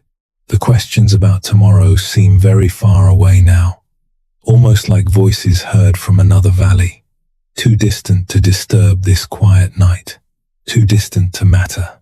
Ahead, tiny lanterns begin appearing among the trees, warm golden lights, soft and welcoming. They sway gently in the evening breeze, one after another, lighting the path without ever hurrying it. Master Daichi smiles. The valley is welcoming sleep. You continue toward the glowing lights, without effort, without expectation, only curiosity, only peace, only quiet. The lanterns become brighter, the river becomes softer, the forest becomes deeper, and somewhere, just beyond the next gentle bend in the path, a place of complete rest patiently waits for you. There is no need to hurry toward it. It has all the time in the world, and so do you. One calm breath, one peaceful step, one quiet moment. Again, and again, and again. The lanterns glow softly before you. Their warm golden light rests gently upon the snow. Each lantern stands quietly beside the narrow garden path. None shines brighter than the others. None competes. Each simply offers enough light for the next peaceful step. Master Daichi walks ahead without speaking. His robe moves gently in the evening breeze. His footsteps leave delicate impressions upon the fresh snow. You follow naturally, without hurry, without effort. Soon, the forest opens into a hidden garden. It is unlike any garden you have ever seen. Everything is asleep. The flowers sleep beneath blankets of snow. The herbs rest quietly beneath the earth. The stone pathways shine beneath moonlight. Small wooden fences outline peaceful corners where spring will one day return. Yet tonight, nothing is blooming, nothing is growing, nothing is striving. Everything is simply resting. Master Daichi pauses beside the entrance. He smiles warmly. This is the sleeping garden. His voice is almost a whisper. A place where nothing feels guilty for resting. The words drift gently into the quiet night. You take another slow breath. The cold air feels fresh, clean, comfortable. You notice how peaceful this garden feels, not because everything is alive with activity, but because everything has permission to be still. Snow rests upon every branch. The branches do not complain. The earth sleeps beneath the frost. The earth does not worry. Even the flowers, hidden safely beneath the snow, seem perfectly content. They are not asking spring to arrive sooner. They are not fearing another cold night. They trust the season they have been given. You continue walking. The path curves gently through the garden. Moonlight reflects upon smooth stones covered with delicate crystals of ice. The world glows with quiet silver and soft gold. A tiny wooden bench waits beneath an ancient cherry tree. Its branches are bare now. Only snow remains. Master Daichi sits. You sit beside him. Neither of you speaks. Silence is enough. The silence itself feels comforting. The wind moves softly through the branches. A few snowflakes drift lazily toward the ground. Each one falls at its own pace. No snowflake rushes. No snowflake hesitates. Each simply follows the invisible path prepared for it. You watch them for a while. Soon it becomes difficult to tell whether the snow is falling, or whether the night itself is slowly settling around you. Your breathing becomes even slower now. Gentle, easy, natural. You notice the warmth within your body. Your shoulders feel wonderfully relaxed. Your arms grow pleasantly heavy. Your hands rest comfortably. Your legs feel supported by the quiet earth beneath you. Even your jaw softens. The tiny muscles around your eyes release completely. There is no effort left. Only comfort. Only stillness. Master Daichi quietly points toward a single flower bed resting beneath the snow. Can you see the flowers? You look carefully. Only white snow. Nothing else. No. He nods. They are still there. You smile softly. Hidden. Safe. Waiting. The old monk continues. They do not worry because no one can see them tonight. They know their season will come. The words settle deeply inside your heart. How often had you believed that every part of life needed to bloom immediately? How often had you expected yourself to have every answer, every success, every certainty? Today, the sleeping garden asks for none of those things. It asks only for patience, gentleness, trust. You close your eyes for a moment. The sounds of the garden become even softer. The wind, the distant river, a faint owl somewhere beyond the trees. Everything blending into one peaceful melody. You breathe in, slowly. You breathe out, even more slowly. The air carries the scent of cedar wood, fresh snow, cold stone, the faint sweetness of sleeping earth beneath winter's blanket. Everything feels safe. Master Daichi rises quietly. He begins walking once more. The path now leads toward the center of the garden. There, a small circular pond rests beneath a thin sheet of ice. The moon reflects perfectly upon its surface. Not a ripple, not a sound, only complete stillness. The old monk kneels beside the frozen water. He gently brushes away a little snow. Beneath the clear ice, tiny fish sleep peacefully. Their movements are slow, almost dreamlike. The pond is resting, he whispers. The fish are resting. The garden is resting. He looks kindly toward you. And tonight, so are you. You kneel beside the pond. The cold air touches your cheeks, yet your body feels warm, comfortable, supported by the quietness surrounding you.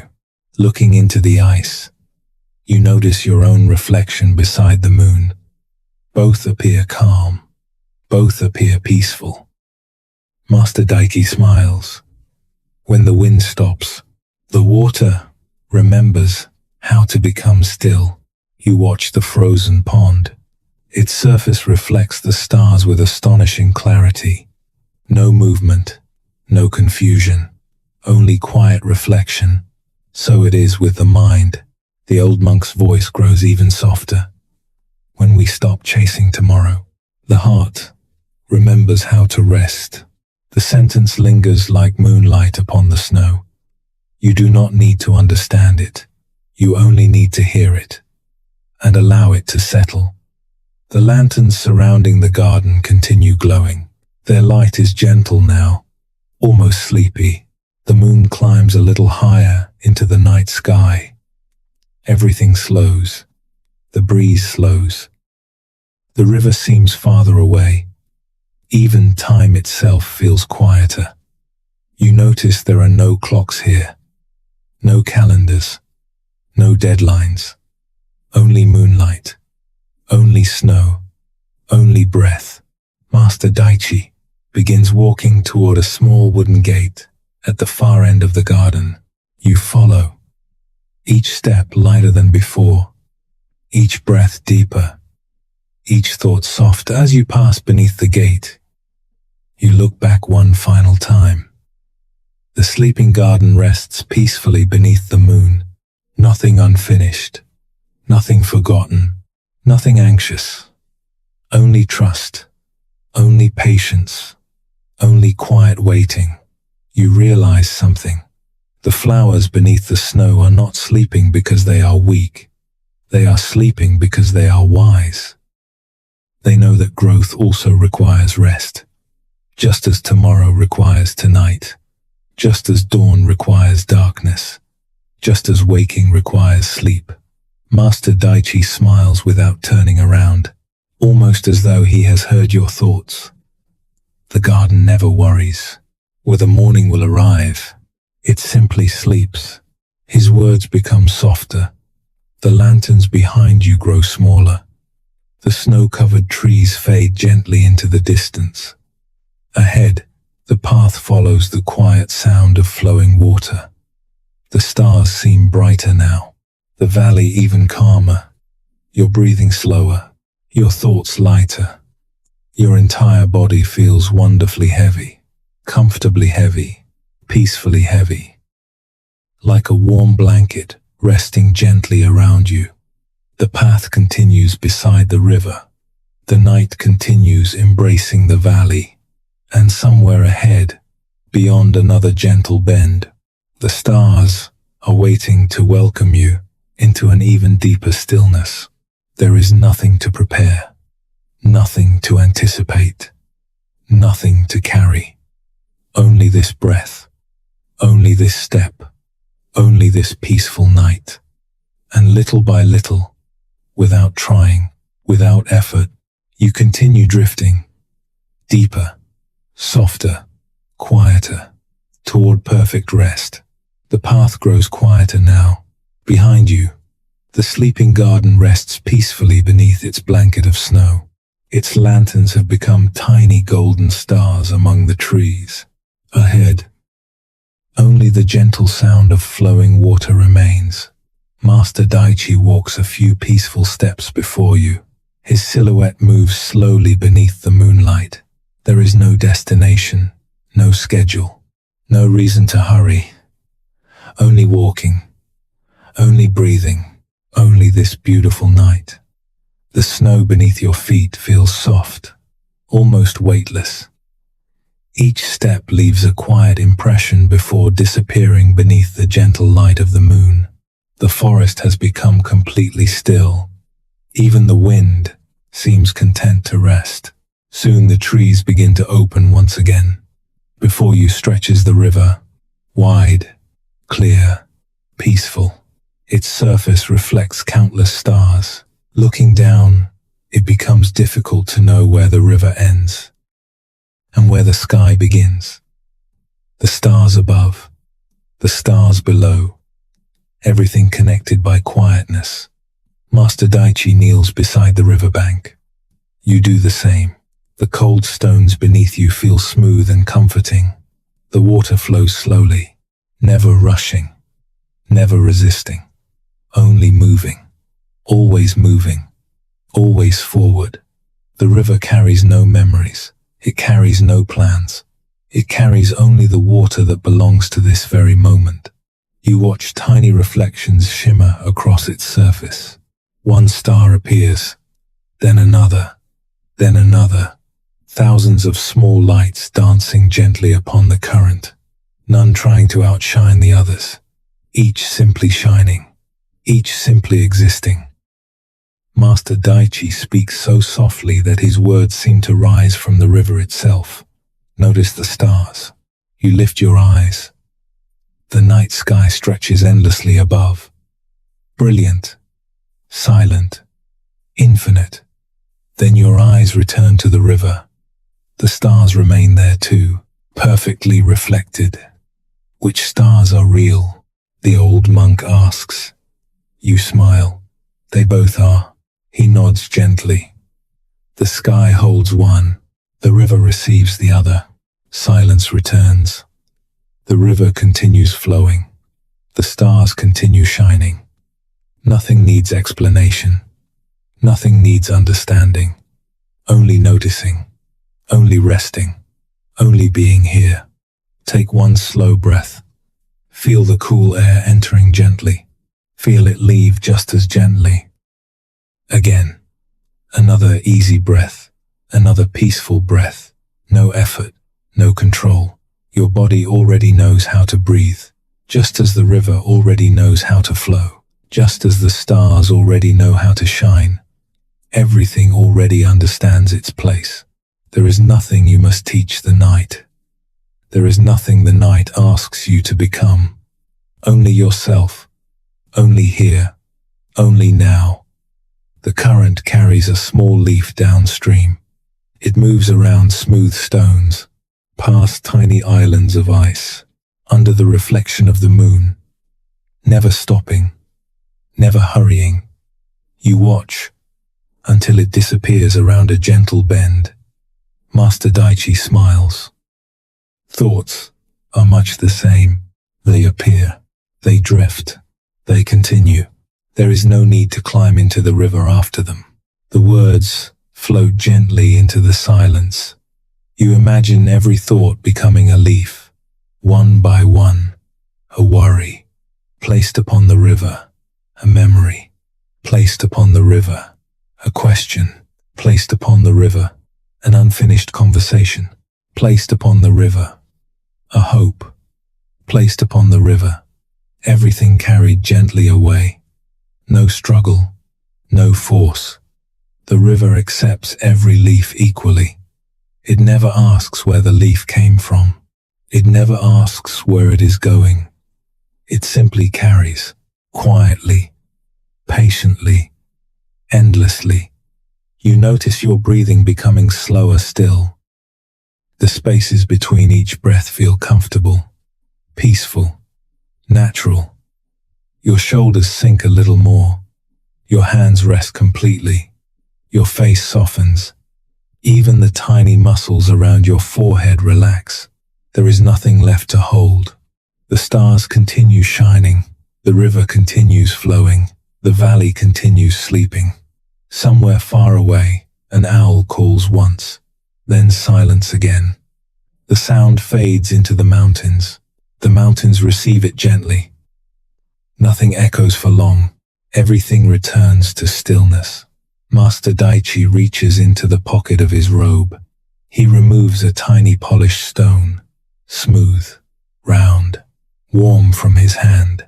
He places it quietly beside the river, without a word, then another, and another. Soon a small circle of stones rests near the water.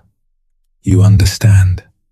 Each stone represents something that no longer needs carrying. One by one, you imagine placing your own invisible stones beside his.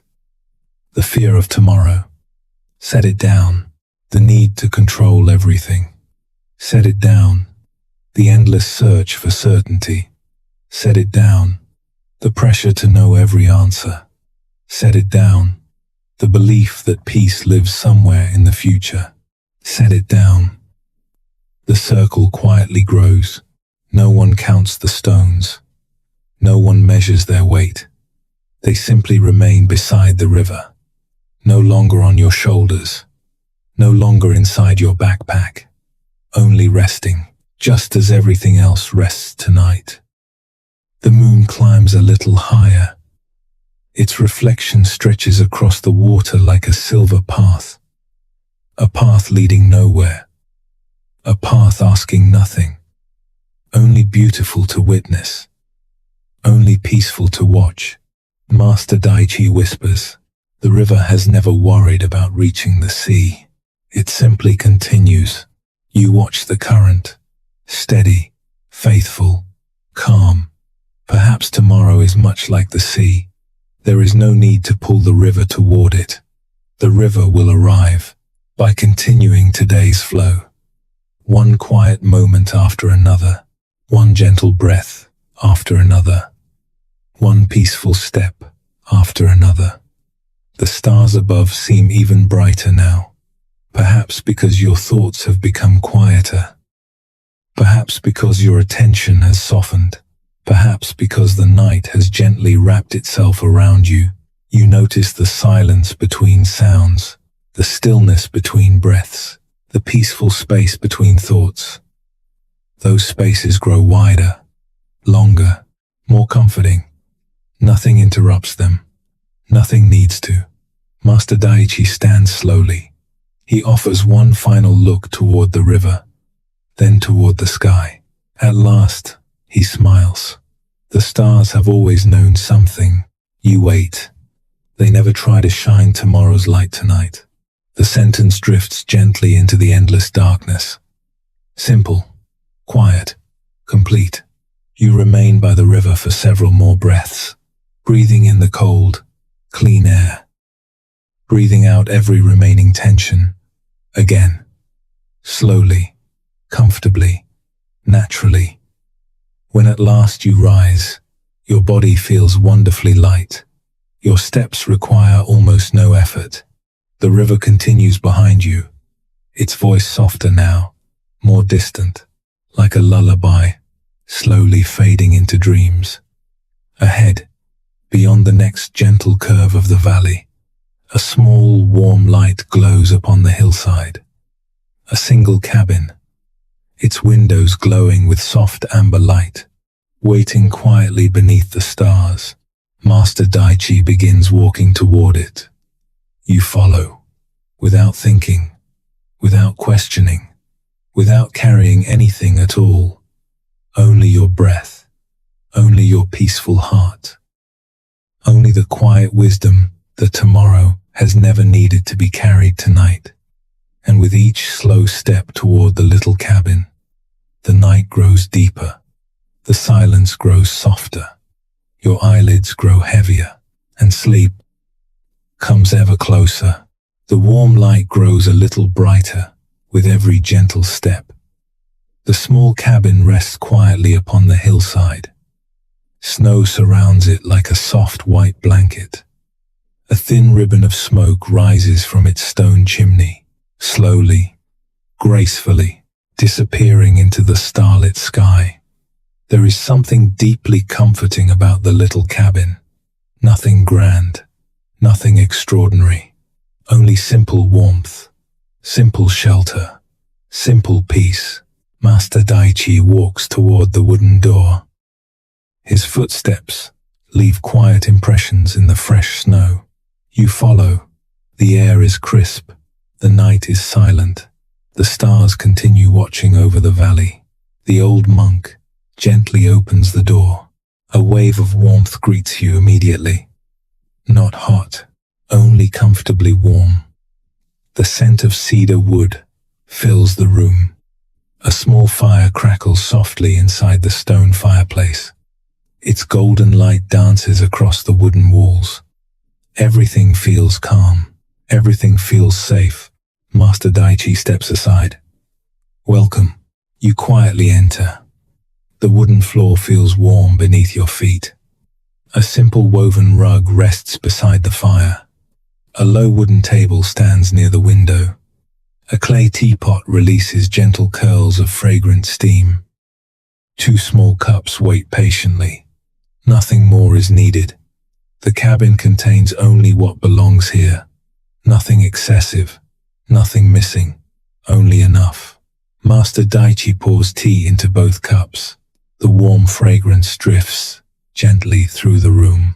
Hints of roasted herbs, a touch of mountain pine, perhaps a little wild chamomile gathered during autumn. He offers 1 cup to you.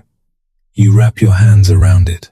The warmth slowly spreads through your fingers, into your palms, your wrists, your arms, then quietly throughout your whole body.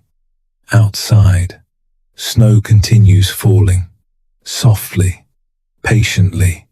Inside, only warmth remains, only quiet, only peace. You take 1 slow sip.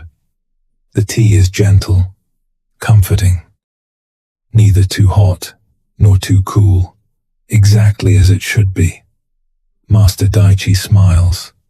The body understands rest. He lifts his own cup. The mind only needs permission. His words drift softly through the firelight. You take another peaceful breath. The room grows even quieter. The fire crackles gently. Wood settles with tiny whispers. Outside, the wind brushes softly against the cabin walls, not demanding entry, only passing by. You notice the window beside the table. Beyond the glass, snowflakes continue their graceful dance. Each one unique, each one unhurried, each one arriving exactly when it is meant to. Master Daichi quietly walks toward the window. He looks outside for a long moment, then says, "Look." You join him. The valley stretches peacefully below. The monastery appears far away now. Its lanterns glow faintly among the trees. The river shines beneath the moon like a silver ribbon. The mountains sleep beneath blankets of snow. Nothing moves quickly. Nothing asks to be different. Everything simply rests within the night. You realize something. The valley has not changed. The mountains have not changed. The stars have not changed. Only the weight inside your heart has become lighter. Master Daichi turns toward the fireplace once again. He gently places another log upon the glowing embers. Tiny sparks rise for a moment, then quietly disappear. The fire never tries to burn tomorrow's wood. He smiles. It warms only this evening. You watch the flames. They dance gently, never rushing, never hesitating, always responding to the present moment. Exactly enough. No more, no less. You settle into a comfortable chair near the fire. A soft wool blanket rests folded across its back. Master Daichi gently unfolds it. He places it around your shoulders. The blanket feels wonderfully warm, comfortably heavy. Its weight is reassuring, like being embraced by the quietness of the night itself. The fire continues glowing. Its steady rhythm becomes almost hypnotic, brightening, softening, brightening again. Your breathing naturally begins matching its calm rhythm. Slowly in, slowly out, again and again. Every breath becomes easier. Every breath becomes quieter. Your eyelids begin feeling pleasantly heavy, not forced, simply ready. Master Daichi notices. He smiles without speaking. Words are becoming unnecessary now. Silence has become the better teacher. The old monk quietly returns to the teapot. He pours one final cup, then gently extinguishes the small candle upon the table. The room grows slightly darker. Only the fireplace continues glowing, golden, soft, steady. The shadows upon the wooden walls move gently like slow waves upon a peaceful sea. Outside, the snowfall continues. Inside, only warmth remains. You hear the faint sound of the wind, then the fire, then your breathing, nothing else. The world has become wonderfully simple. One fire, one cabin, one peaceful night. Master Daichi sits across from you. His eyes close gently. He is not asleep, only resting. His breathing is slow, even, peaceful. Without realizing it, your own breathing becomes just as slow, just as even, just as peaceful. Minutes seem to pass, or perhaps only moments. Time no longer matters here. There are no clocks upon these walls, no calendars, no schedules, only warmth, only breath, only quiet presence. The fire slowly settles into glowing embers. Its light grows softer, gentler, warmer.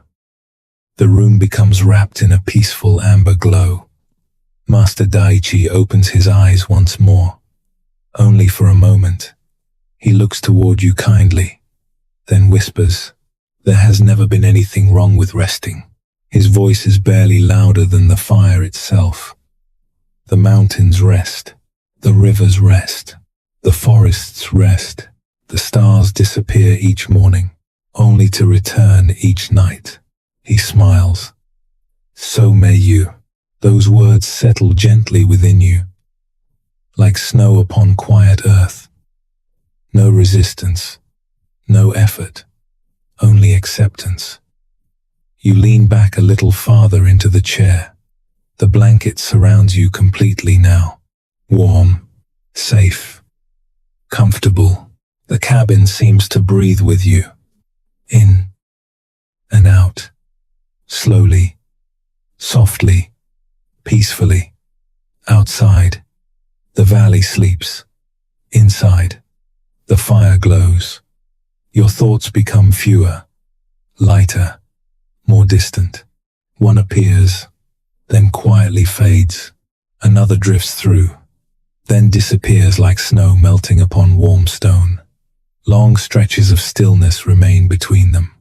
Those peaceful spaces continue growing, wider, softer, more comforting. Master Daichi quietly closes his eyes once again. The room becomes completely silent, not an empty silence, a living silence, a silence that welcomes rest, a silence that asks nothing from you, a silence that gently reminds you that you have already done enough for today. There is nothing left to solve, nothing left to plan, nothing left to carry. Only this warm cabin, only this gentle fire, only this quiet night. And as the embers continue glowing softly before you, your breathing becomes even slower. Your body becomes even heavier. Your mind becomes wonderfully still. The warmth of the cabin wraps gently around you. The blanket holds you. The silence comforts you. And somewhere beyond the frosted window, the stars continue shining. Patiently, quietly, without asking anything at all. They simply keep watch as you drift more deeply into peaceful rest. The little cabin grows quieter. The fire has settled into glowing embers.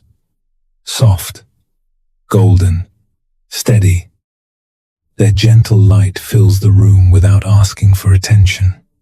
Outside the window, snow continues falling, slowly, silently, almost as though the night itself is breathing. The valley sleeps beneath its blanket of white. The mountains rest beneath the stars. The river continues its quiet journey through the darkness. Everything has found its place. Everything has found its rhythm. Master Daichi rises without making a sound. He gently opens the cabin door. Cool night air drifts inside. Fresh, clean, peaceful. He turns toward you with a warm smile. Come. There is no urgency, only invitation. You stand. The blanket still rests comfortably around your shoulders. Together, you step outside. The snow beneath your feet feels soft, almost weightless. The air is wonderfully still. Every breath feels calm, easy, natural. Above you, the night sky stretches farther than words can describe. Thousands upon thousands of stars shimmer quietly across the heavens, some bright, some faint, some almost hidden beyond distant clouds. Yet together, they create a sky without end. You lift your eyes. For a long moment, you simply look. Nothing else. No thoughts. No questions. Only the stars. Master Daichi stands beside you. Neither of you speaks. There is no need. The sky says everything. The stars ask nothing. The moon hangs peacefully above the snowy mountains. Its silver light touches every rooftop, every pine tree, every stone, every path, without choosing one over another. Its light belongs to everything equally, just as peace belongs to everyone willing to receive it. You breathe in slowly. The cool air fills your lungs. Fresh, gentle, comforting. You breathe out, even more slowly. The breath disappears into the quiet night. Again, another easy breath, another peaceful breath. The valley seems to breathe with you. The mountains breathe. The trees breathe. The river breathes. The sky breathes. Everything moving together. Everything resting together. Far away, a single star slips slowly across the sky. A quiet shooting star, it appears, glows softly, then disappears into the darkness, leaving no sound, only beauty. Master Daichi watches it quietly, then whispers. Even the brightest moments know how to let go. His words drift gently into the night. You do not chase them. You simply let them settle, like snow, like moonlight, like breath. The silence deepens, not empty, full of stillness, full of peace, full of gentle presence. You notice how comfortable your body feels. Your shoulders are completely relaxed. Your hands rest softly beneath the blanket. Your breathing has become slow and effortless. Even your heartbeat seems quieter now, not slower, only calmer, as though it has remembered something ancient.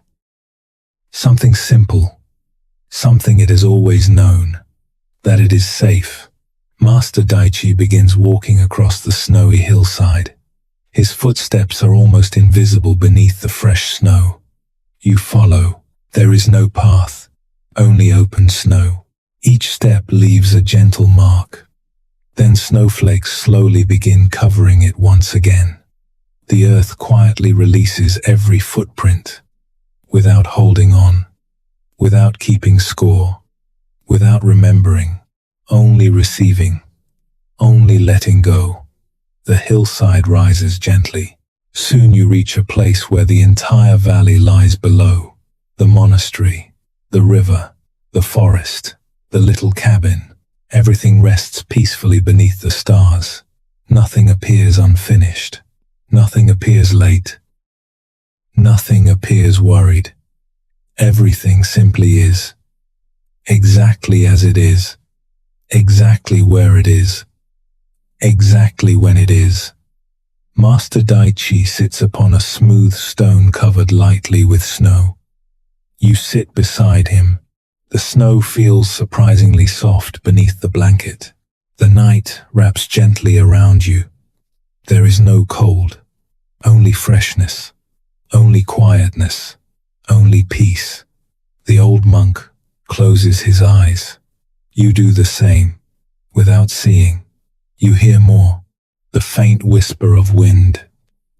The distant river, a branch releasing fresh snow. The quiet rhythm of your own breathing. In, out, slowly, comfortably, without effort. Thoughts may still appear. If they do, welcome them gently. Like little birds passing across the morning sky. There is no need to catch them.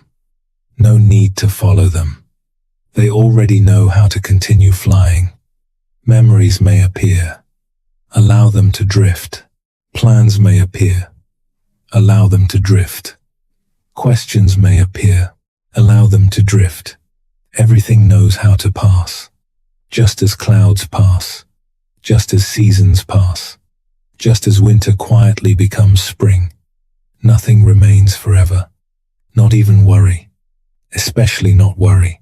Master Daichi speaks once more. His voice is almost carried by the wind itself. Notice the space between your thoughts. You listen. There it is. A quiet space. Soft, open, peaceful. Then another thought arrives, then leaves. And once again, the quiet space returns. Perhaps it has always been there, waiting patiently beneath every thought. Like the clear blue sky waiting behind passing clouds. The old monk smiles. Rest there. Nothing more. Nothing complicated. Only those two words. Rest there. Within the quiet space. Within the peaceful pause. Within the gentle stillness that has always belonged to you. The stars continue shining. They ask nothing. The moon continues glowing. It asks nothing. The mountains continue standing. They ask nothing. The river continues flowing. It asks nothing. The night asks nothing. It simply welcomes you, exactly as you are, exactly here, exactly now. A gentle breeze moves across the hillside. It brushes lightly against your face, then continues toward the valley, taking with it every remaining trace of effort, every last expectation, every final burden, leaving only lightness, only calm, only rest. Your breathing grows softer still, almost silent now. The spaces between breaths become peaceful, comfortable, unhurried. Everything inside you begins matching the rhythm of the stars. Slow, steady, endless. You no longer feel the need to arrive anywhere. There is nowhere else to go. This moment is complete. This night is complete. You are complete. Just as you are. Just where you are. Master Daichi opens his eyes one final time. He looks toward the endless sky, then toward the quiet valley below.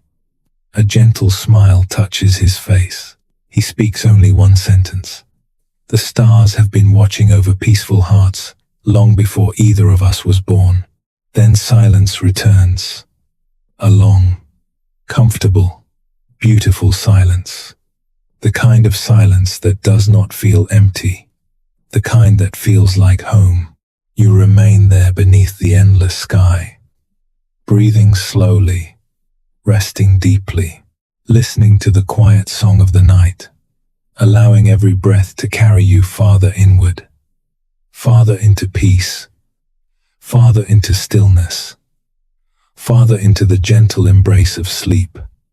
The stars continue shining, the valley continues dreaming, and you, without trying, without effort, without even noticing exactly when, continue drifting, deeper, softer, quieter, into the endless peace of the night.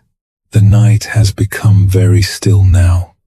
The valley rests beneath its blanket of snow. The mountains stand quietly beneath the endless sky. The river continues its gentle journey through the darkness. The little cabin glows softly upon the hillside. The monastery sleeps.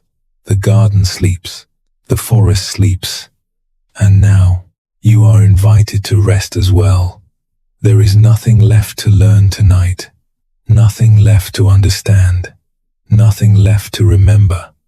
Every lesson has already found its place, like leaves settling gently upon the earth, like snow resting upon the branches, like moonlight resting upon the river. Everything is exactly where it belongs. Take one slow breath. Feel the cool air arriving gently, and let it leave just as gently. Again, another peaceful breath. There is nowhere to go, nothing to prepare, nothing waiting for your attention. Only this quiet moment, only this peaceful night. Far above, the stars continue shining, patiently, silently, without asking anything from the world below. The moon continues its gentle journey across the sky, without hurry, without delay, exactly as it has done for countless nights. The river continues flowing, one gentle curve after another, never rushing toward the sea, never fearing the distance, only flowing, only trusting. The mountains continue standing, calm, steady, unmoved by passing seasons. They have welcomed winter, they have welcomed spring, they have welcomed countless dawns, and tonight, they quietly welcome your rest. Master Daichi remains beside you. His presence is peaceful, comforting, like an old tree offering shade, like a warm fire on a winter evening, like a familiar path beneath the moon. He does not ask you to become wiser. He does not ask you to become stronger. He asks nothing at all. His gentle smile says everything. You have already carried enough for today. You have already done enough for today. You have already thought enough for today.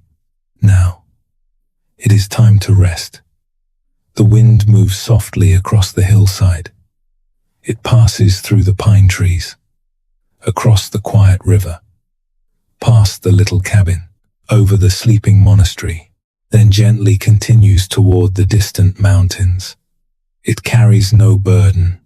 It leaves no burden behind. Only freshness, only stillness, only peace. You notice your breathing once again. Slow, easy, natural. Your body knows exactly what to do. It has always known.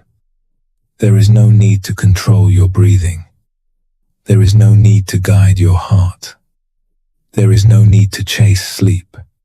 Sleep has been walking beside you all along, quietly, patiently, waiting for the moment you stop chasing tomorrow.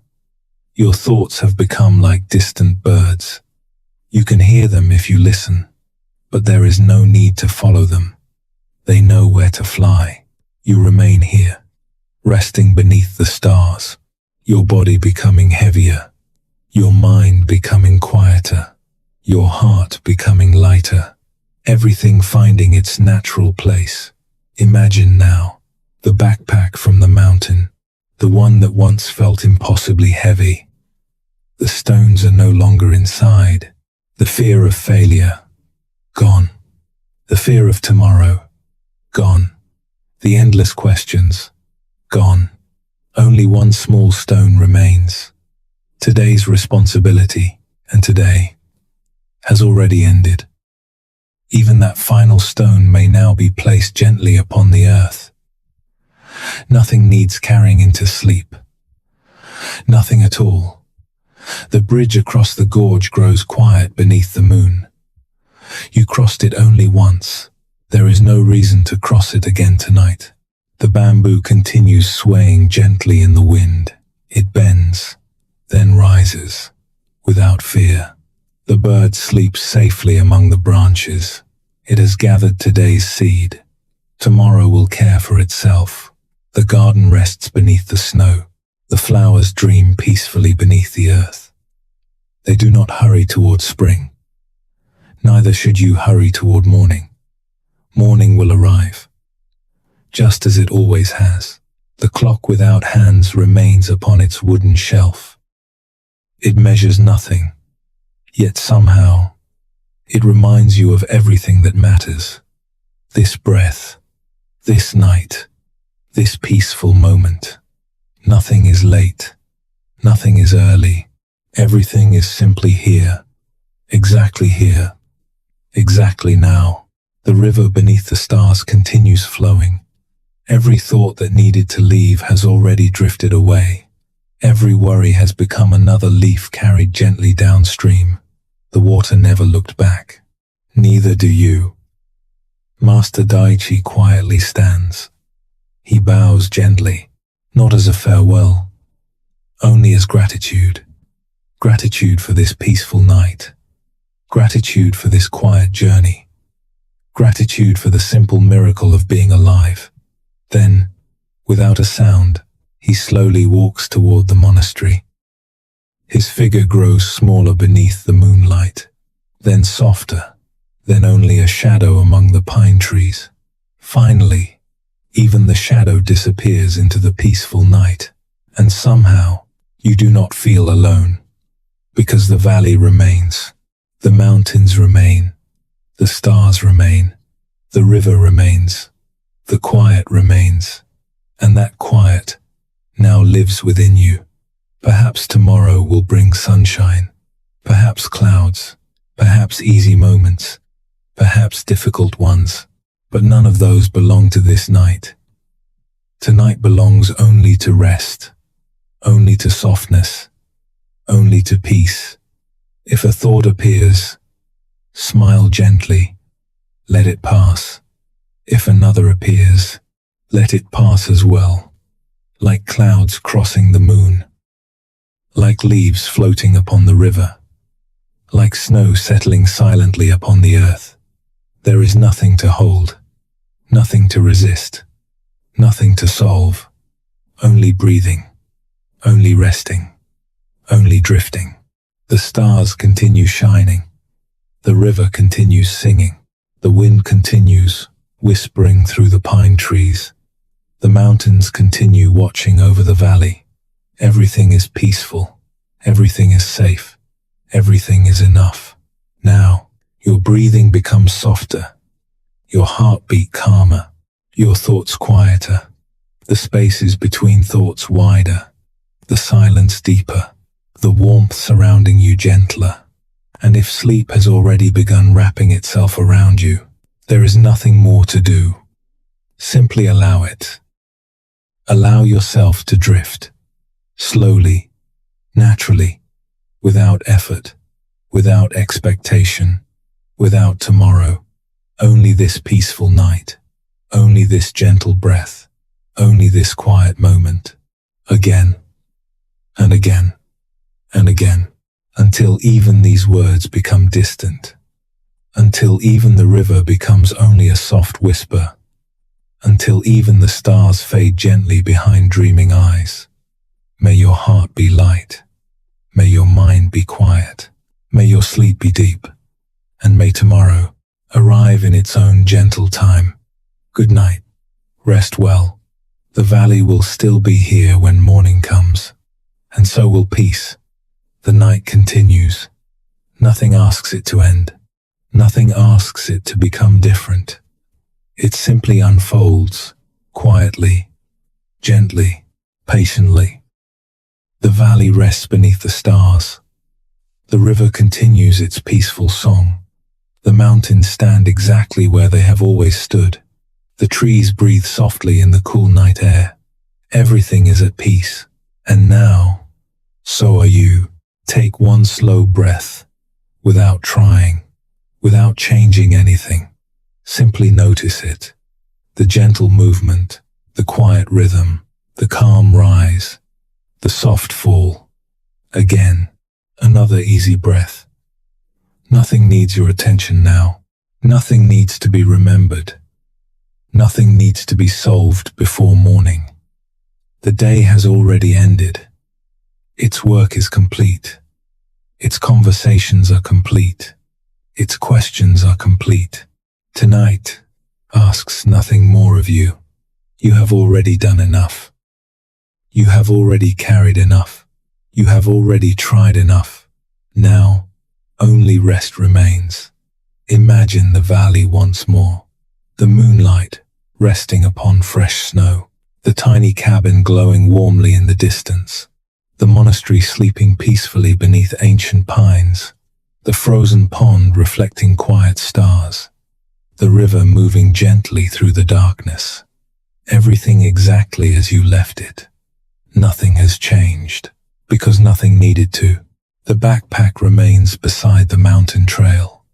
Empty. The stones no longer belong to you. The bridge waits quietly above the river. No one is crossing it tonight. The bamboo continues dancing with the wind, without fear, without effort. The little bird sleeps with its head tucked gently beneath its wing. It is not wondering about tomorrow's sunrise. It is simply resting inside tonight.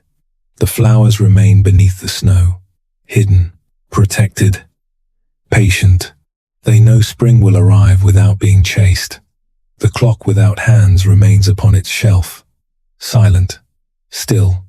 It measures no hours, yet it reminds every peaceful heart that this moment is enough. You do not need tomorrow in order to rest tonight.